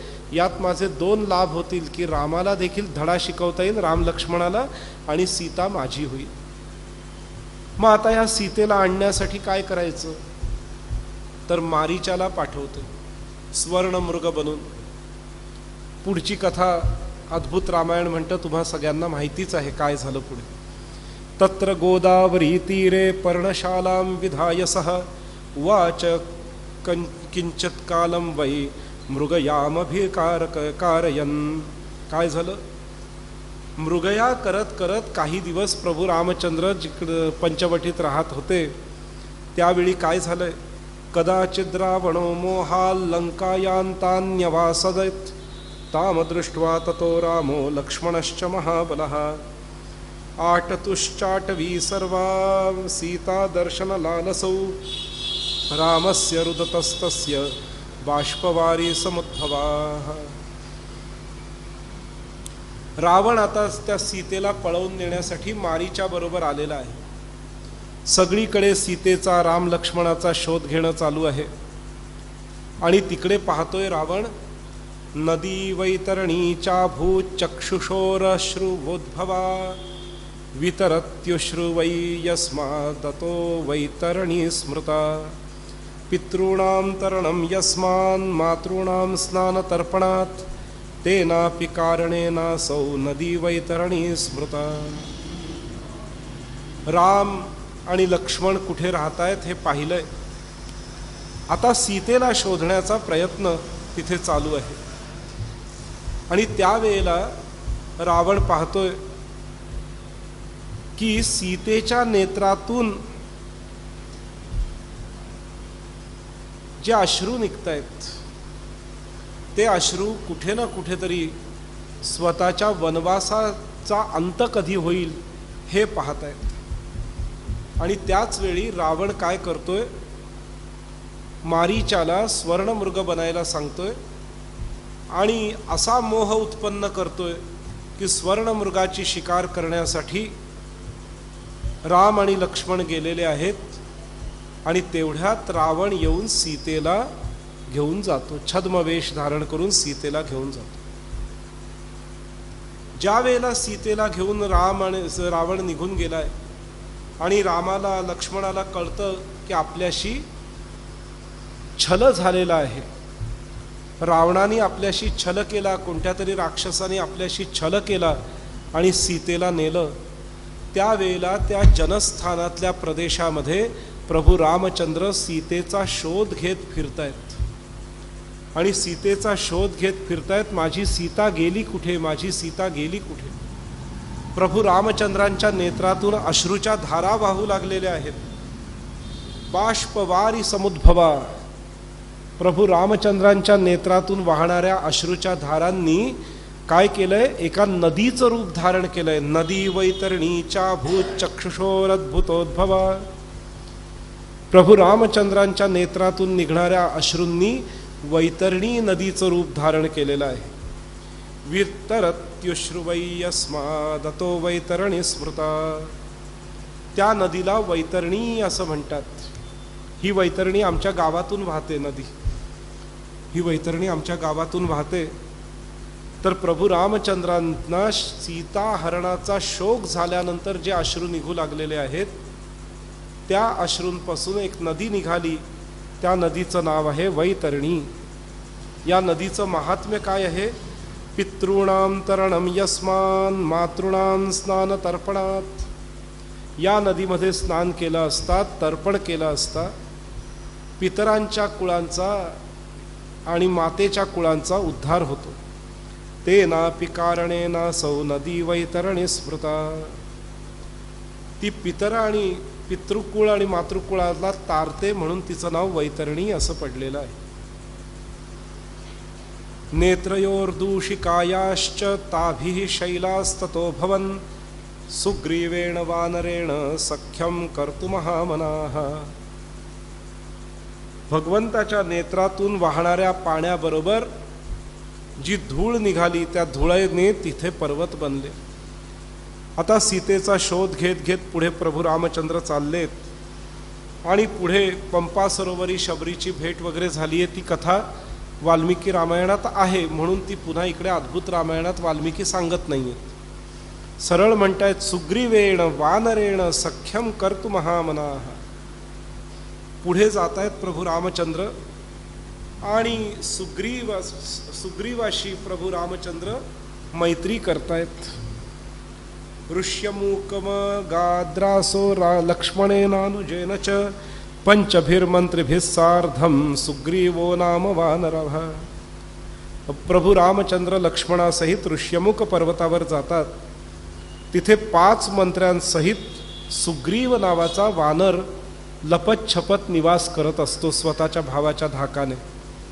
यत्रास्ते वाली भयतः. कोणाच्या भयानी? तर सुग्रीवाचा भाऊ वाली याच्या भयानी कंपित होऊन हा सुग्रीव स्वतःच्या 5 मंत्र्यांसहित ऋष्यमुख पर्वतावर पर्वताच्या गुफांमध्ये राहत असतो. सोपश्यद राम लक्ष्मणौ चापबाणधरौ वीरौ ग्रसन्तावीव चांबरम तौ दृष्ट्वा सुमहस्त्रास्तो वाली पक्षामन्यते प्रस्थापयद्धनुमन्तं भिक्षुरूपेण वानरम. ऋष्यमुख पर्वतावर प्रभू रामचंद्र आणि लक्ष्मण जाऊ लागलेले थे पाहून यांच्या हातामध्ये धनुष्यबाण का, हा विचार सुग्रीवाच्या मनात आहे. आणि सुग्रीवाला भीती वाटतेय की काही वालीनीच पाठवलेले हे कोणी तर नाही. म्हणून सुग्रीव आणखीन घाबरलाय, पळण्याचा प्रयत्न करतोय. तेवढ्यात हनुमान म्हणतोय, हे राजन थांबा, मी या दोघांना आधी भेटून येतो, मी या दोघांना आधी भेटून येतो. म्हणून प्रभू रामचंद्र आणि लक्ष्मणाला भेटायला एका भिक्षुकाच्या रूपामध्ये, एका ब्राह्मण कर्मकांड्याच्या रूपामध्ये हनुमान तिथे जातोय. आणि हनुमान जातोय आणि तिकडे गेल्यानंतर हनुमानाला दिसतंय की साक्षात शंख चक्र गदा पद्मधारी भगवान श्री हरीच राम म्हणून आलेले आहेत. ओळखतोय तो की लक्ष्मीपतीच इथे आलेले आहेत. लक्ष्मी सरस्वतीभ्यांच संश्रितो भय पार्श्वकम ब्रह्मपुत्रैः सनन्दाद्यैः स्तूयमानं समन्ततः देवर्षिपितृगन्धर्वैः सिद्धविद्याधरोरर्गैः सेव्यमानं महात्मानं पुंडरीकविलोचनं। लक्ष्मी आणि सरस्वती द्वारा सेवित ब्रह्माचे पुत्र सनक सनंदन इत्यादी द्वारा सेव्यमान देवता पितर गंधर्व सिद्ध विद्याधर उरग इत्यादी महात्मांद्वारे सेवित असलेले कमललोचन असे प्रभू रामचंद्र कसे दिसतायत? सहस्र सूर्य संकाशम शतचंद्र शुभाननम। प्रभू रामचंद्रांचं तेज कसं आहे? हजारो सूर्यांसारखं तेज आहे आणि त्यांच्या ठाई असलेली शांतता कशी आहे? शतचंद्र शुभाननम। 100 चंद्रांच्या प्रकाशाची जी शांतता पसरेल तशा पद्धतीचं शांत दांत रूप प्रभू रामचंद्रांचं आहे। फणा सहस्रमतुलम धारयंतंच लक्ष्मणम। आणि लक्ष्मणाचं तेज कसं आहे? तर जणू 1000 फणे असलेल्या शेषनागाचं जसं तेज असेल त्या पद्धतीचं शौर्याचं तेज त्या लक्ष्मणाच्या चेहऱ्यावर दिसतंय। अनंतम राम शिरसी आतपत्रम फणागणैः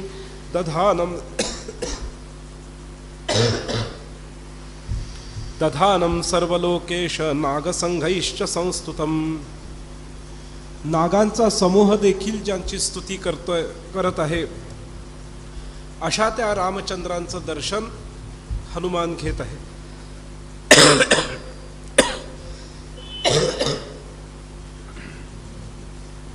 आत्मानं दर्शयामास रामचंद्रो हनुमते तद्रूपम हनुमन्वीक्ष्य किमेतदिति विस्मितः। प्रभू रामचंद्रांनी हनुमानाला स्वतःचं हे दिव्य रूप दाखवून दिलेलं आहे। हे रूप पाहून हनुमान विस्मित झालेला आहे। क्षणं निमील्य नयने पुनः सोपश्यदद्भुतम। रामाचं हे रूप पाहून हनुमान डोळे मिचकतोय ना पुन्हा बघतोय की अरे एकदा तर मला दिसतंय की हातात धनुष्यबाण धरलेले आहेत, अंगावर वल्कलं धारण केलेली आहेत आणि दुसऱ्या क्षणी दिसतंय की हातात शंखचक्र गदा पद्म धारण केलेले श्रीहरी आहेत। हे कोण आहेत नक्की? हनुमंताच्या ताबडतोब लक्षात येतंय। स्तुत्वा नत्वा च बहुधा सोब्रवीद राघवं वचः। हनुमानाने ओळखलं की माझे प्रभू श्री हरीच ह्या रूपात आलेले आहेत। लगेच स्तुत्वा नत्वा च बहुधा स्तुती करू लागलाय हनुमंत प्रभू रामांची। नत्वा हात जोडून वाकलाय त्यांच्या पुढे आणि वाकून काय म्हणतोय? अहम सुग्रीव सचिवो हनुमान नाम वानरः। मी सुग्रीवाचा सचिव हनुमान नावाचा हा वानर आहे। सुग्रीवेण प्रेषितोऽहं युवां कौ ज्ञातुमागतः। मला आमचे राजा सुग्रीव यांनी पाठवलं आहे की हे दोघं युवक येत आहेत, ते कोण आहेत जरा बघून तरी ये। दृष्ट्वा युवांच द्विभुजौ चापबाणधरौ परम आगत्य चान्यथा दुष्टम वदमे को भवानिती। हे 2 युवक कोण आहेत ज्यांनी हातामध्ये धनुष्यबाण धारण केलाय? जा जरा जाऊन विचारून तर ये। इति पवनसुतंतं व्याकुलं व्याहरंतं किमिति कथमितीदं कंपायमानं लवंगम। व्याकुळ होऊन हनुमान विचारतोय आणि हनुमंताच्या ह्या व्याकुळ प्रश्नाने एकीकडे हनुमान व्यवहाराचं पालन करतोय, सचिव म्हणून वागतोय आणि दुसरीकडे त्याच्या हृदयाला कळलेलं आहे की माझे प्रभू माझ्या समोर आहेत। त्यामुळे प्रभूंची भेट झालेली आहे हे पाहून त्याच्या अंगाला कंप सुटलेला आहे आणि अतिशय आतुर होऊन प्रभू रामचंद्रांच्या मुखाचं अवलोकन करीत प्रभू रामचंद्रांना प्रश्न विचारत आहे। राम प्राह हनुमंतमात्मानं पुरुषोत्तमं। हनुमान ओळखतो की माझे आत्माच माझ्या समोर उभे आहेत, पुरुषोत्तम भगवान श्री हरीच माझ्या समोर उभे आहेत। आता प्रभू रामचंद्र हनुमंताशी बोलू लागतायत, म्हणतायत वत्स वत्स हनुमंस्त्वं भक्तो यत्पुष्टवानसीं तत्तेऽहं संप्रवक्ष्यामि शृणुष्वावहितो मम अवाच्य मे तद्विज्ञानमात्मगुह्यं सनातनं। हे वत्स हनुमंता, तू माझा अत्यंत प्रिय भक्त आहेस। तू मला विचारत आहेस मी कोण आहे, तर सांगतो मी कोण आहे, सावधान होऊन तू श्रवण कर। आता प्रभू रामचंद्र स्वतःची ओळख देत आहेत। स्वतःची ओळख प्रभू रामचंद्र अशीही देऊ शकले असते की मी दशरथ राजाचा पुत्र आहे, परंतु हनुमानाने प्रभू रामचंद्रांचं मूळ स्वरूप ओळखलेलं आहे हे जाणून आता प्रभू रामचंद्र हनुमानाला स्वतःची ओळख देताना म्हणतायत अवाच्य मे तद्विज्ञानमात्मगुह्यं सनातनं यन्न देवा विजानन्ति यतन्तोपि द्विजातयः। माझी ओळख तर मोठे मोठे विद्वान काय देवता देखील देऊ शकत नाही। इदं ज्ञानं समाश्रित्य ब्रह्मभूता द्विजोत्तमा न संसारं प्रपश्यन्ति पूर्वेपि ब्रह्मवादितः गुह्याद् गुह्यतमं साक्षात् गोपनीयं प्रयत्नतः। हे हनुमंता, माझी ओळख ज्याला प्राप्त होते त्याला गुपितात गुपित ज्ञान देखील प्राप्त झालेलं असतं। वंशे भक्तिमतो ह्यस्य भवन्ति ब्रह्मवादिनः। जो ही माझी ओळख जाणतो त्याच्या वंशामध्ये महात्मा जन्माला येतात, ब्रह्मवादी जन्माला येतात। मी आत्मा आहे, मी स्वच्छ आहे, शांत आहे, सूक्ष्म आहे, अनादी आहे, सर्वांतर्यामी आहे। चिन्मात्र रूपाने म्हणजे ज्ञान रूपाने मी सगळ्या ठिकाणी निवास करतो, अंधकारावर मात करतो। मी अंतर्यामी असून सगळ्यांचा प्राण मी आहे, मीच महेश्वर आहे। स्वतःची ओळख प्रभू रामचंद्र देत आहेत। स कालाग्निस्तदव्यक्तं सद्यो वेदयति श्रुतिः कस्मात् द्विजायते विश्वमत्रैव प्रविलीयते। कालाग्नी रूपाने व्यक्त, कालाग्नी रूपामध्ये अव्यक्त असणारा वेदश्रुती ज्याचं गान करतात तो, जो स्वतः संसार होतो आणि स्वतःमध्येच संसाराचा लय करतो असा तो, मायावींच्या मायेमध्येही बद्ध न होणारा असा तो, शरीर धारण करूनही शरीरामध्ये बद्ध न राहणारा असा तो, ज्याला कोणी चालवू शकत नाही, जो कुठे चालत नाही, कारण तो सर्वव्यापक आहे। जो सर्वव्यापक असतो तो सगळ्यात स्थिर असतो, असा सर्वव्यापक असल्यामुळे स्थिर असलेला तो मी आहे। नायं पृथ्वी न सलिलं तेजः पवनो नभः। मी एवढा असून देखील मी म्हणजे पृथ्वी नाही, मी सलिलही नाही, पाणी देखील नाही, मी तेज नाही, मी वायू नाही, मी आकाश नाही। न प्राणो न मनो व्यक्तं न शब्दः स्पर्श एव च। मी प्राणही नाही, मी मनही नाही, मी व्यक्तही नाही, मी शब्दही नाही, मी स्पर्शही नाही। न रूपरसगंधश्च नाहंकर्ता न वागपि न पाणिपादौ न पायुर्न चोपस्थं प्लवंगम। मी पंचज्ञानेंद्रिय नाही, मी पंचकर्मेंद्रिय नाही। न कर्ता न च भोक्ता च न प्रकृती पुरुषौ। मी कर्ताही नाही, मी भोक्ताही नाही, मी प्रकृतीही नाही, मी पुरुषही नाही। न माया नैव च प्राणश्चैतन्यं परमार्थतः। मी माया नाही, मी प्राण नाही, मी केवळ चैतन्य स्वरूप आहे।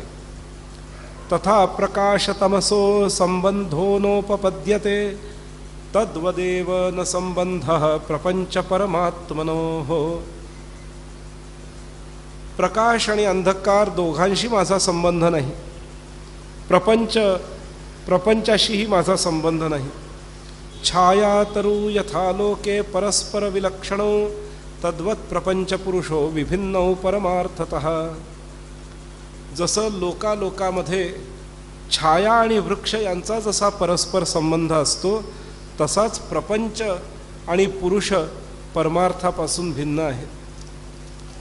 आत्मा आणि त्याची मलिन अवस्था जी आहे, याचा जसा संबंध आहे तसा संबंध इथे आहे.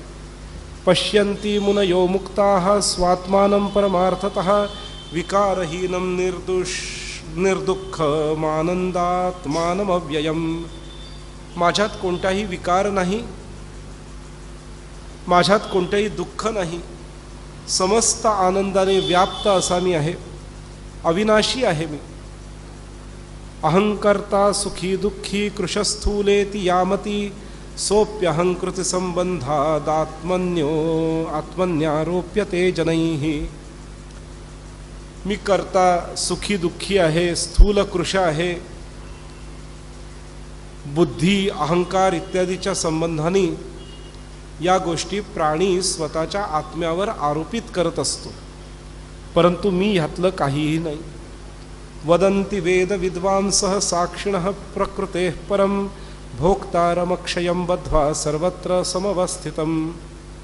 तस्मादज्ञानमूलोऽयं संसारः सर्वदेहिनाम् अज्ञानादन्यथा ज्ञानं तच्च प्रकृतिसंगतम्.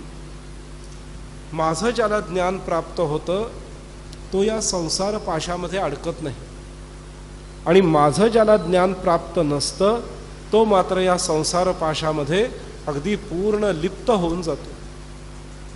नित्योदितः स्वयं ज्योतिः सर्वगः पुरुषः परः. मी कसा आहे? नित्य ज्योती आहे, नित्य उदित आहे. माझा कधी अस्त होत नाही, माझी ज्योती कधी शांत होत नाही. मी सर्वत्र सर्वगामी आहे. अहंकारा विवेकेन कर्ताहमिति मन्यते पश्यन्ति ऋषयो व्यक्तं नित्यं सदसदात्मकं प्रधानं प्रकृतिं बुद्ध्वा कारणं ब्रह्मवादिनः. मी कारणस्वरूप आहे, मी कारणस्वरूप आहे. जो मला कारणस्वरूप ब्रह्मा मानतो ते माझ्या ज्ञानानेच मुक्त होतात. तेनात्र संगतो ह्यात्मा कूटस्थोपि निरंजनः आत्मानमक्षरं ब्रह्म नावबुध्यन्ति तत्वतः. मी निरंजन आहे, कूटस्थोपी, मी कूटस्थ म्हणजे अत्यंत गूढ असा निरंजन आहे. अंजन याचा अर्थ काजळ, काजळ म्हणजे अंधकाराचं काजळ. निरंजन अंधकाराला दूर करणारं काजळ, अंधकाराची काजळी दूर करणारा तो मी असा आहे. निरंजनम. अनात्म वस्तूमध्ये मनुष्य आत्म्याला जाणण्याचा प्रकार करतो आणि त्यात त्याला दुःखाची प्राप्ती होते, रागद्वेष इत्यादी भ्रांतींची प्राप्ती होते.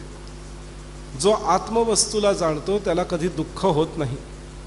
कार्ये ह्यस्य भवेदेशा पुण्या पुण्यमिति श्रुतिः तद्वशादेव सर्वेषां सर्वदेह समुद्भवः.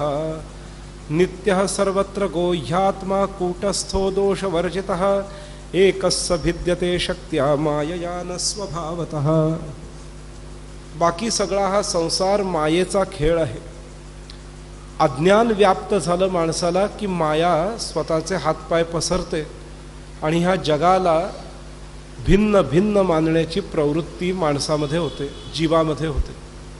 आणि जेव्हा भिन्न भिन्न मानण्याची प्रवृत्ती होते त्याच क्षणी मनुष्य संसार पाशामध्ये अडकून जातो.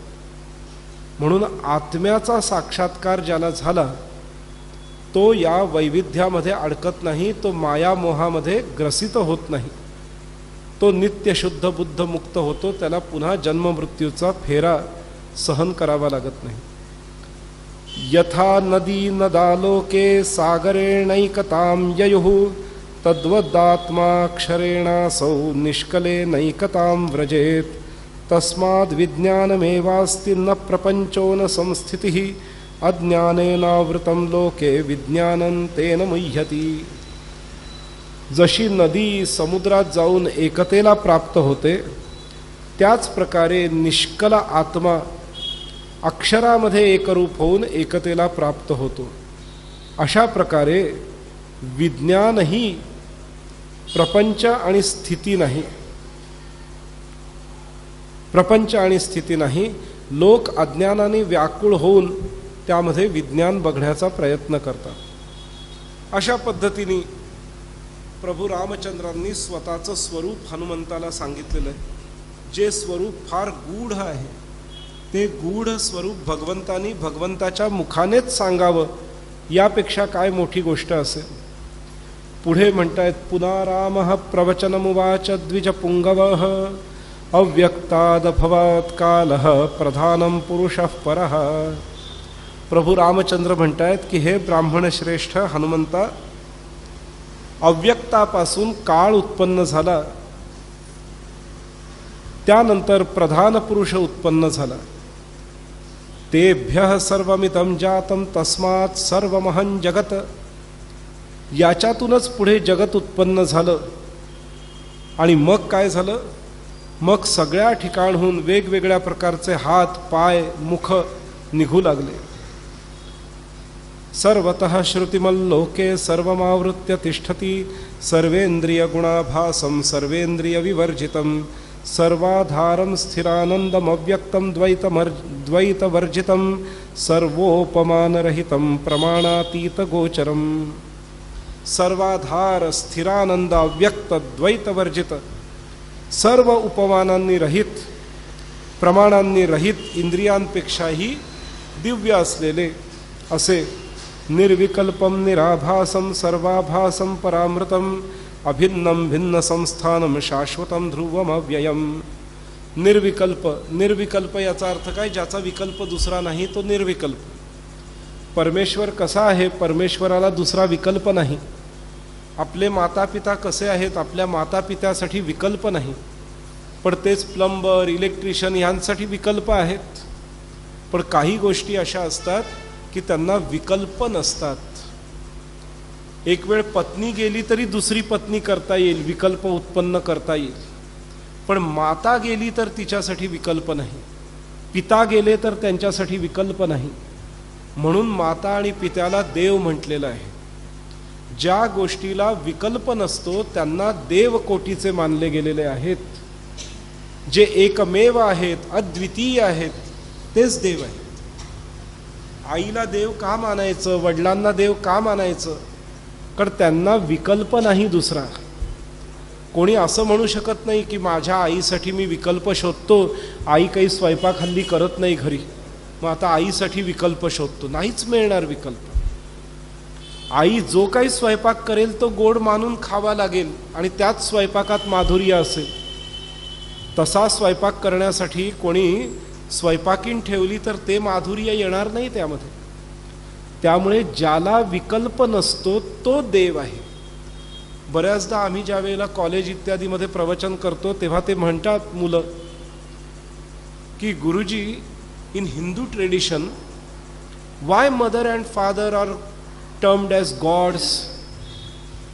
तर त्याचं कारण हेच आहे.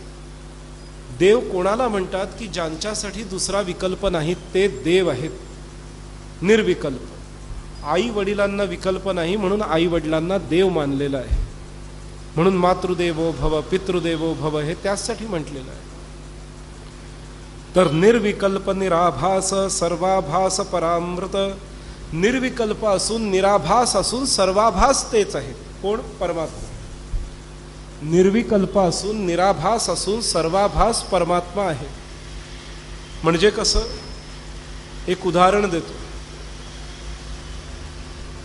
काल मी रात्री झोपायच्या आधी गुळणी करण्यासाठी म्हणून मिठाचं पाणी तयार केलं.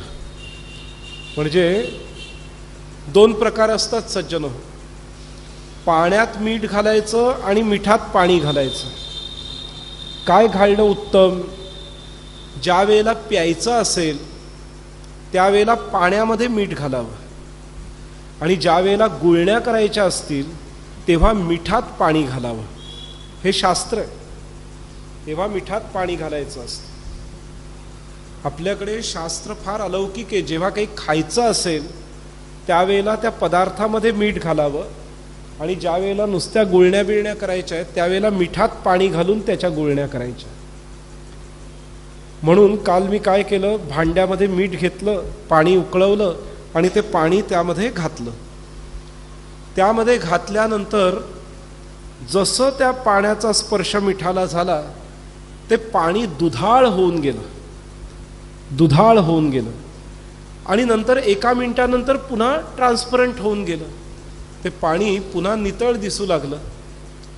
म्हटलं आपल्याला उद्या हेच सांगायचं आहे. म्हणजे आज परमेश्वर कसा आहे, निराभासम सर्वाभासम. म्हणजे मिठामध्ये पाणी घातल्यानंतर त्या संपूर्ण पाण्यामध्ये मिठाचा भास होऊ लागला, सर्वाभास. आणि मिनिटभरानंतर काय झालं, ते पाणी पुन्हा पारदर्शक होऊन गेलं, निराभास होऊन गेलं. निराभासम सर्वाभासम. परमेश्वर दिसतही आहे आणि दिसत नाही देखील. दोन्ही रूपात परमेश्वर आहे. निराभासम सर्वाभासम. निराभासम सर्वाभासम परामृतम अभिन्नम भिन्न संस्थानम शाश्वतम ध्रुवम अव्ययम. पावसाळ्याच्या दिवसांमध्ये आकाशामध्ये संपूर्ण ढग येऊन पसरतात. सर्वाभास आकाशात झाला आणि पाऊस पडला. पाऊस जसा जसा पडत जातो आकाश मोकळं होत जातं. म्हणजे काय झालं, पावसाच्या आधी सर्वाभासाच्या रूपामध्ये परमेश्वर ढगाच्या रूपात अवतरित होता आणि पाऊस पडल्यानंतर तो पाण्याच्या रूपात अवतरित झाला, ढग गायब झाले. पण परमेश्वर आहे पाण्याच्या रूपात. निराभास सर्वाभास.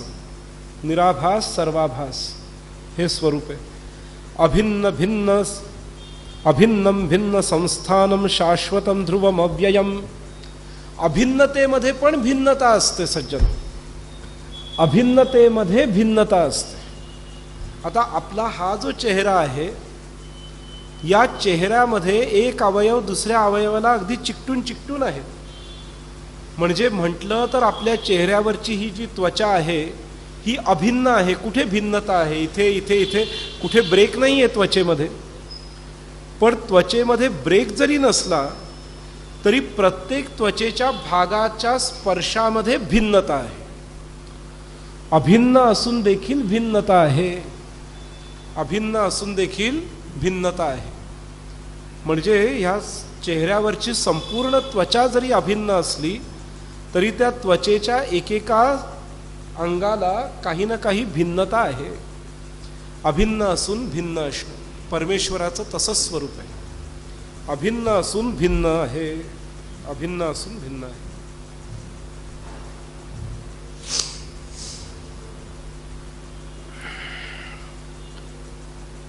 अभिन्नम भिन्न संस्थानम.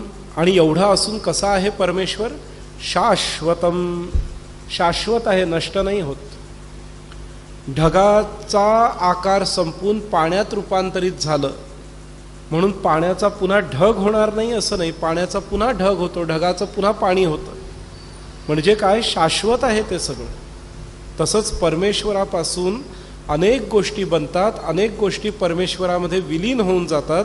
पण परमेश्वर जसा आहे तसाच राहतो. अभिन्न भिन्नम. वैज्ञानिक उदाहरण द्यायचं तर बर्फ, पाणी आणि वाफ या तिघांमध्ये अभिन्नता आहे. म्हणजे काय, तिघांमध्ये H2O आहे पण तरी भिन्नता आहे. तरी भिन्नता आहे. बर्फाची लेटंट हीट वेगळी, डेन्सिटी वेगळी, सगळं वेगळं. पाण्याची लेटंट हीट डेन्सिटी वेगळी, वाफेची लेटंट हीट डेन्सिटी वेगळी. पण अभिन्नता काय आहे की हे सगळे H2Oच आहेत, पाणीच आहे ते सगळं. पण तरी त्यामध्ये भिन्नता आहे. आणि त्या भिन्नतेनुसार त्यांचा परिणाम देखील वेगवेगळा आहे. त्या भिन्नतेनुसार त्यांचा परिणाम देखील वेगवेगळा आहे. त्यामुळे अभिन्नतेमध्ये असलेल्या भिन्नतेचा परिणाम वेगवेगळा आहे. उदाहरण देतो आणखी. दूध. दूध हे शरीरासाठी उष्ण की थंड? दूध हे शरीरासाठी उष्ण की थंड? दुधाची प्रवृत्ती काय? थंड आहे. दूध हे शरीरासाठी थंड आहे. म्हणून पित्ताचा प्रकोप झाला तर दूध प्यायला सांगतात की जेणेकरून पित्त शांत होतं. दूध हे थंड मानलेलं आहे, त्याची प्रवृत्ती थंड आहे. पण याच दुधापासून दही लावलं जातं. दही हाताला थंड जास्त वाटतं की दूध हाताला थंड जास्त वाटतं? दही ना, हाताला स्पर्श करून पाहिलं तर दही थंड वाटतं दुधापेक्षा, पण दह्याची प्रवृत्ती काय आहे? दही थंड मानलंय की उष्ण मानलंय? उष्ण मानलंय दही.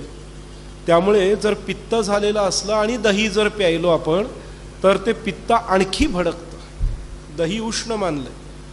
पण याच दह्यामध्ये ताक घालून ते घुसळलं की ते ताक उष्ण मानलंय की थंड मानलंय? थंड मानलेलं आहे. म्हणजे बघा, एकाच दुधापासून बनणारे हे पदार्थ भिन्न नाही आहेत, पण तरी त्यांच्या रूप आकाराच्या प्रभावाने त्यामध्ये भिन्नतेचं आधान होतं. त्यामध्ये भिन्नतेचं आधान होतं. पाणी उष्ण आहे की थंड आहे? पाणी उष्ण आहे की थंड आहे? शीतल आहे. शीतल आहे. पाण्याचा स्वभावच शीतलत आहे. पण त्याच पाण्याला 4 डिग्रीच्या खाली नेलं आणि बर्फ बनवला की बर्फ उष्ण आहे की शीतल आहे? उष्ण आहे बर्फ. बर्फ हाताला लागताना थंड वाटेल, पण शरीरासाठी उष्णतेचं काम करतो. म्हणजे जे काम अग्नी करतो तेच काम बर्फ करतो. बर्फाला हातामध्ये धरून ठेवा, हात लाल लाल होऊन जाईल. जसं हातावर अग्नी धरल्यानंतर जसा हात लाल बुंद होईल तसाच तो लाल बुंद होऊन जातो. अग्नी लागल्यानंतर पान कसं कोरडं ठिक्कर पडून जाईल, तसं एखादं पान घ्या ना, बर्फावर ठेवा, त्याचा चुरा होऊन जाईल त्या पानाचा. म्हणजे आहे पाणीच. बर्फ आणि पाण्यामध्ये अभिन्नता आहे, परंतु भिन्नता पण आहे. आकार बदलला की त्यात भिन्नता आली. तसंच अभिन्नतेमध्ये भिन्नता, भिन्नतेमध्ये अभिन्नता हा परमेश्वराचाच गुण आहे. तर इकडे प्रभू रामचंद्र म्हणतायत, मी अभिन्न देखील आहे आणि भिन्न देखील आहे. या सगळ्यांमध्ये निवास करणारा शाश्वत, त्यांना भिन्नता आणि अभिन्नता प्रदान करणारा शाश्वत अविनाशी कोण आहे? तो मीच आहे. निर्गुणं परमं व्योम तज्ज्ञानं सूरयो विदुः स आत्मा सर्वभूतानां स बाह्याभ्यंतरात् परः. मी केवळ प्रत्येकाच्या हृदयातच नाही राहत, तर हृदयाच्या बाहेर देखील राहतो ना, आतही राहतो.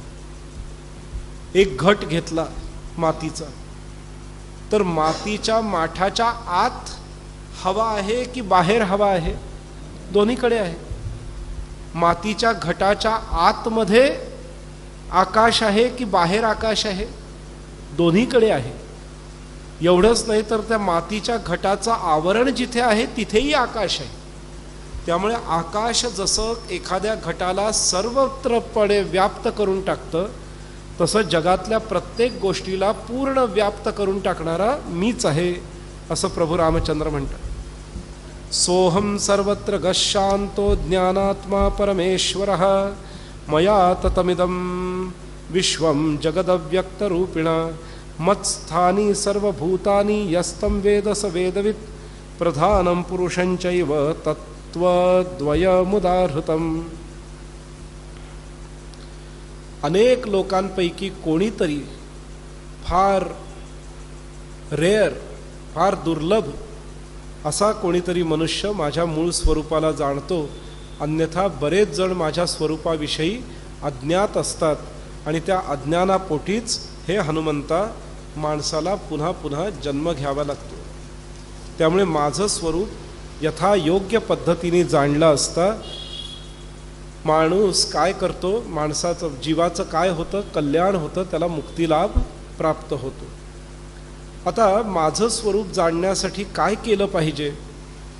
वक्ष्ये समाहित मना शृणुष्व पवनात्मज येनेदम लभ्यते रूपम येनेदम संप्रवर्तते. मी जे सांगत आहे ते सावध होऊन हे हनुमंता तू ऐक. यांनी काय होईल?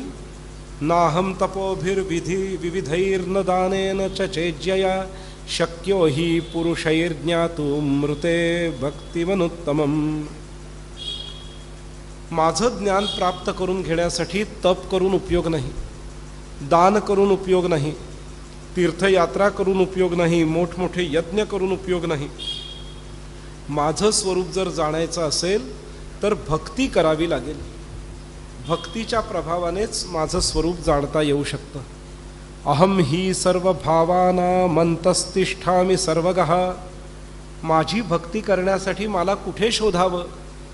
तर प्रभू रामचंद्र म्हणतायत की मी सर्वगामी आहे. सर्व भावांच्या अंतस्थित मी राहतो. मी सर्व साक्षी आहे.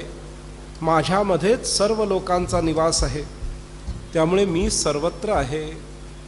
यस्मांतरा सर्वमिदं यो हि सर्वांतरः परः सोहं धाता विधाता च लोकेस्मिन् विश्वतोमुखः. मी सर्व व्यापक आहे, सर्वांतर्यामी आहे. त्यामुळे मला शोधण्यासाठी कुठे दूर जायची गरज नाही. तुम्ही जिथे आहात तिथेच मी आहे. मी अगदी तुमच्या हृदयस्थ आहे. न मां पश्यन्ति मुनयः सर्वेपि त्रिदिवौकसः. पण देवता असो मुनी असो हे मला बघण्यामध्ये सामर्थ्यवान होत नाहीत. हे काय करतात? मला शोधायचा प्रयत्न करतात. पण मी मात्र कुठे असतो? गृह्णन्ति सततं वेदा मामेकं परमेश्वरं जयंती विविधैरग्निं ब्राह्मणा वैदिकैर्मखैः. म्हणून हे मला शोधण्याच्या प्रयत्नामध्ये ऋषीमुनी काय करतात? वेदमंत्रांचं अनुशीलन करतात. ब्राह्मण काय करतात? तर यज्ञयाग इत्यादी करून मला शोधण्याचा प्रयत्न करतात. सर्वे लोका नमस्यन्ति ब्रह्मलोके पितामह ध्यायन्ति योगिनो देवं भूताधिपतिमीश्वरम्.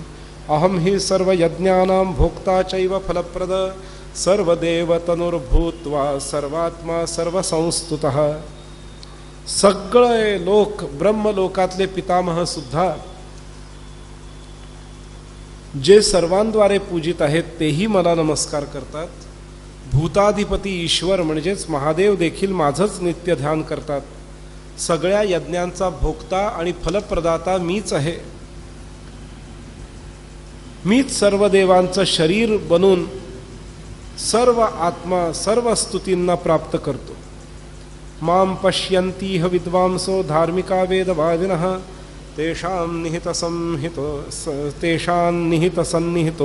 तेषां सन्निहितो नित्यं ये भक्ता मामुपासते. जे भक्तिपूर्वक अंतःकरणाने माझी उपासना करतात त्यांच्या कायम निकट मी राहून त्यांना दर्शन देतो. ब्राह्मणा क्षत्रिया वैश्या धार्मिका मामुपासते तेषां ददामि तत्स्थानम् आनंदं परमं पदम्. मी कोणावर प्रसन्न होतो? फक्त ब्राह्मणांवर होतो, क्षत्रियांवर होतो, वैश्यांवर होतो, शूद्रांवर होतो तर नव्हे. जो भक्तियुक्त अंतःकरणाने धर्माचं पालन करत माझं यजन करतो, मला भजतो, त्याला मी प्रसन्न होतो, त्याला मी माझं रूप दाखवतो. अन्योपिये विकर्मस्था शूद्राद्यानी च जातयः भक्तिमंतः प्रमुच्यन्ते कालेन मयि संगता. एवढंच नाही तर जे शूद्र इत्यादी आहेत किंवा प्राणी इत्यादी आहेत ते देखील माझ्या भक्तीने माझ्या सन्निकट येतात. माझी भक्ती त्यांना पापरहित करून टाकते, त्यांच्या पापांचा नाश करते, त्यांचा नाश करत नाही, ही माझी प्रतिज्ञा आहे. यो वा निंदति तं मूढो देवदेवं स निंदति यो हि तं पूजयेत् भक्त्या स पूजयति मां सदा.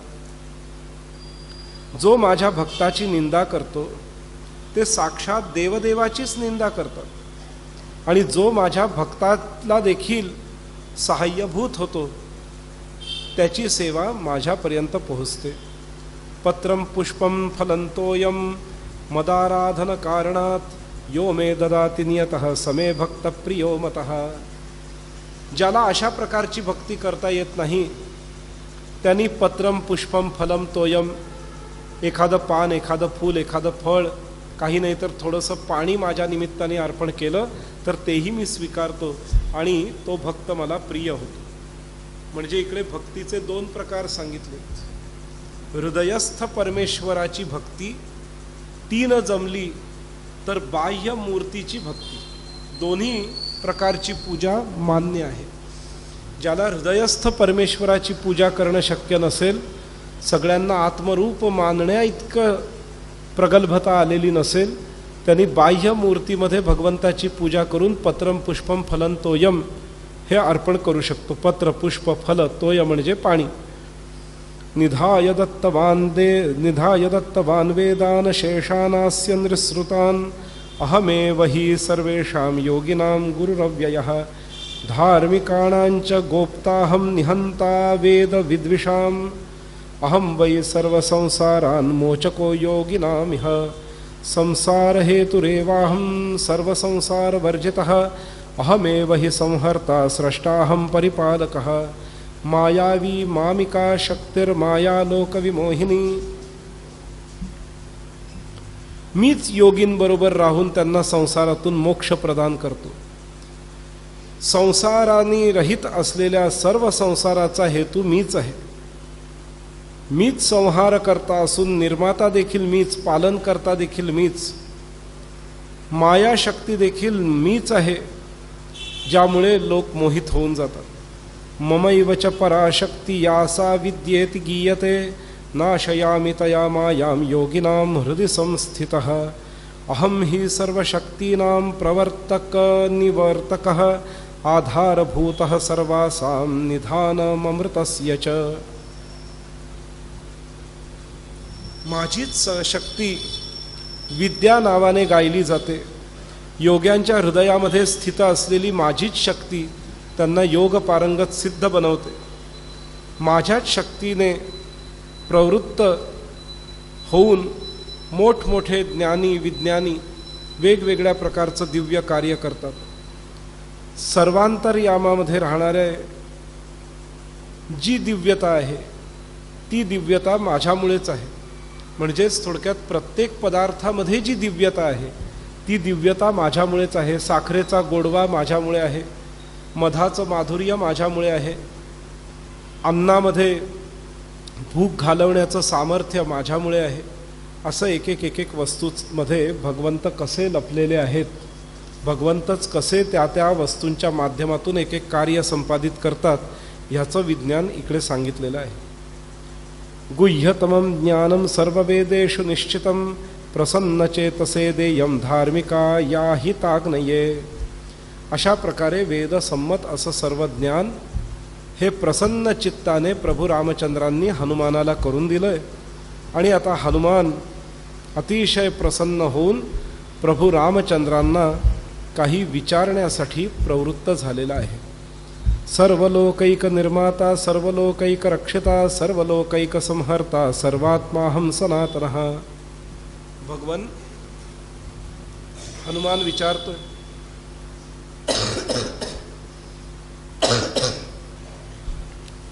की सर्व लोकांचा निर्माता एकच आहे, सर्व लोकांना रक्षित करणारा एकच आहे, सर्व लोकांचा संहार करता देखील एकच आहे, सर्वांचा आत्मा एकच आहे, सनातन आहे. सर्व वस्तूंमध्ये निःसृत असलेला देखील एकच आहे. याचा अर्थ एक वस्तू जी आहे परमात्मा वस्तू तीच सर्व व्यापक आहे. त्याच परमात्मा वस्तूने विविध रूप धारण केलेली आहेत. या रूपांमध्ये चलन वलन व्हावं यासाठी क्रियाशक्तीच्या रूपामध्ये हीच शक्ती, हाच परमेश्वर क्रियाशक्तीमध्ये रूपांतरित होतो आणि तो जगताचं वेगवेगळं कार्य क्षोभयामी च सर्गादौ प्रधान पुरुषावुभौ. परमात्माच क्षोभ उत्पन्न करतो आणि त्यातून प्रधान पुरुषाची निर्मिती होते. ताभ्याम संजायते सर्वं संयुक्ताभ्याम परस्परम. या दिव्य प्रधान पुरुषाच्या निर्मितीनंतर वेगवेगळ्या पदार्थांची उत्पत्ती व्हायला लागते. महदादी क्रमेणैव मम तेजो विजृंभितम. सर्वप्रथम महत्तत्वाची निर्मिती होते. यो ही सर्व जगत साक्षी कालचक्र प्रवर्तकः. कालचक्राला प्रारंभ करणारा हा परमेश्वरच आहे. हे जे महत्तत्व आहे ते महत्तत्व परमेश्वरापासूनच उत्पन्न झालेलं असतं. हिरण्यगर्भो मार्तंडः सोपी मदेह संभवः. परमेश्वरापासूनच हिरण्यगर्भ पुरुष उत्पन्न झाला. या हिरण्यगर्भाचं वर्णन भागवत पुराणात 2य स्कंधात येऊन गेलेलं आहे. मार्तंडः सोपी मदेह संभवः. मार्तंड याचा अर्थ सूर्याची उत्पत्ती देखील ह्याच परमेश्वरापासून होते. तस्मै दिव्यम स्वमैश्वर्यम ज्ञानयोगम सनातनम दत्तवानात्मजा वेदान कल्पादौ चतुरः किल. कशा ह्या निर्मिती होत जातात? तर प्रभू रामचंद्र म्हणतायत की जसा एखादा चित्रकार एका पटावर, पट्टवस्त्रावर म्हणजे कापडावर वेगवेगळे चित्र निर्माण करत जातो आणि सगळी चित्र निर्माण करून झाल्यानंतर आपल्याला जर कापड दाखवलं, समजा एखाद्या कापडावर महाभारत युद्धाचं चित्र रंगवलं आणि आपल्याला जर ते कापड दाखवलं आणि विचारलं हे काय आहे, आपलं काय उत्तर असेल? दोन उत्तरं असू शकतात की हे कापड आहे, आणि दुसरं उत्तर काय असेल? एक उत्तर आहे हे कापड आहे आणि दुसरं उत्तर काय आहे? महाभारताचं युद्ध आहे. हीच दोन उत्तरं असतील ना. ज्यांचं लक्ष वरवर आहे ते म्हणतील महाभारताचं युद्ध आहे, आणि ज्यांचं खोलात लक्ष आहे ते म्हणतील कापडावर तर प्रतिफलित नुसतं महाभारताचं युद्ध आहे, मुळात तर हे कापडच आहे. आता यामध्ये श्रेष्ठ कोण? ज्यांनी हे कापडच आहे हे ओळखलं तो श्रेष्ठ आहे, कारण त्यांनी मूळ स्वरूप ओळखलं. पण ज्यांनी रूप ओळखलं तो काही बुद्धू आहे असं नाही काही. ज्यांनी ते चित्र काढलं महाभारताचं त्यांनी स्वतःचं कौशल्य वापरलं, त्या चित्रावरून समोरच्यानी ज्ञान घेतलं त्या चित्राचा आस्वाद घेतला. तद्वत हे जे सगळं जग आहे ना, हे सगळं जग परमेश्वर रूपी पटावर काढलं, चितारलं गेलेलं चित्र आहे. या जगाच्या चित्रामध्ये जो मोहित झाला तो जर ह्यातच अडकून पडला तर त्याचा उद्धार होणार नाही. पण ह्या जगाच्या चित्राला बघून त्यातून ज्ञान घेतलं आणि मग हे जग हे परमेश्वर रूपी कापडावर उमटलेलं चित्र आहे ह्याचं ज्याला ज्ञान झालं तो मुक्त झाला. टी व्हीवर आता धुरंधर 2 पिक्चर रिलीज झाला. एकच पडदा असतो, त्या पडद्यावर ते फायरिंग बिरिंग बघून लोक घाबरतात एकदम. ते असं वाटतं तिथून इथपर्यंत फायरिंग येईल की काय, कारण त्या पडद्यावर त्याच्या त्या दृश्यावर इतकं प्रभाव असतो त्या. पण वास्तविक त्या पडद्यातून कोणीही बाहेर येणार नसतं, कारण तो पडदा कापडी पडदा आहे. त्यावर जे काही चित्रपट दिसतोय तो फक्त त्यावर उमटलेलं आहे, बाकी ते काही स्थिर नाही. जग आणि परमेश्वराचाही तसाच संबंध आहे. पडदा हा परमेश्वर आहे आणि त्यावर उमटलेलं चित्र म्हणजे जग आहे. ते चित्र बदलत असतं कायम, पडदा मात्र तसाच राहतो. जो त्या चित्रामध्ये रमला तो 3 तास तिकडे खिळून राहिला. ज्याला कळलं हा तर पडदा आहे तो निघून गेला तिकडून. तसं ज्याला कळलं की हे जगत जे आहे हे नुसतं चित्र आहे, सतत बदलणारं चित्र आहे, यात स्थिरता नाही, त्यातच जो रमला तो पुन्हा पुन्हा जन्ममृत्यू घेत राहिला. पण ज्याला हे कळलं की हे नश्वर आहे, परमेश्वर हाच शाश्वत आहे, तो मुक्त झाला त्यापासून. हेच इकडे भगवान राम हनुमंताला सांगतायत. भगवान राम म्हणतायत की अशा पद्धतीने संपूर्ण जगाला मी माझ्याच पटावर मीच उमटवून प्रकट करतो. मीच माझ्या जगाला उमटवतोय, मीच मला पडदा बनवतोय, मीच चित्र काढतोय आणि जग म्हणून विलसित होतो. अशा पद्धतीने परब्रह्म परमात्मा असलेल्या प्रभू रामचंद्रांनी जगत कारण आणि जगत कारणामध्ये निमित्त कारण आणि उपादान कारण दोन्ही मीच आहे हे तत्व प्रभू रामचंद्र मारुतीला समजवत आहेत. मारुतीला ब्रह्मज्ञान प्रभू रामचंद्र देत आहेत आणि त्यात भक्ती कशी करायची हे आता सांगायला प्रारंभ करणार आहेत. आता काय प्रभू रामचंद्र हनुमंताला सांगतील हे मध्यंतरानंतर पाहूया. रघुपती राघव राजा राम पतित पावन सीताराम.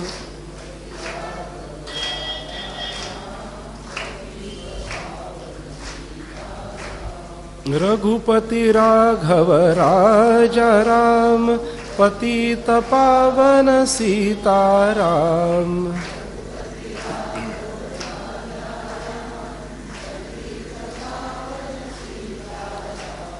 रघुपति राघव राजा राम, पतित पावन सीताराम।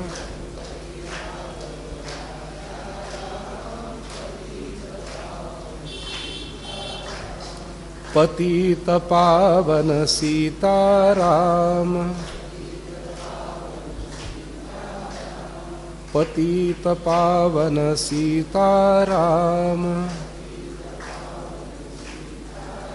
राजाधिराज प्रभु रामचंद्र भगवान की जय।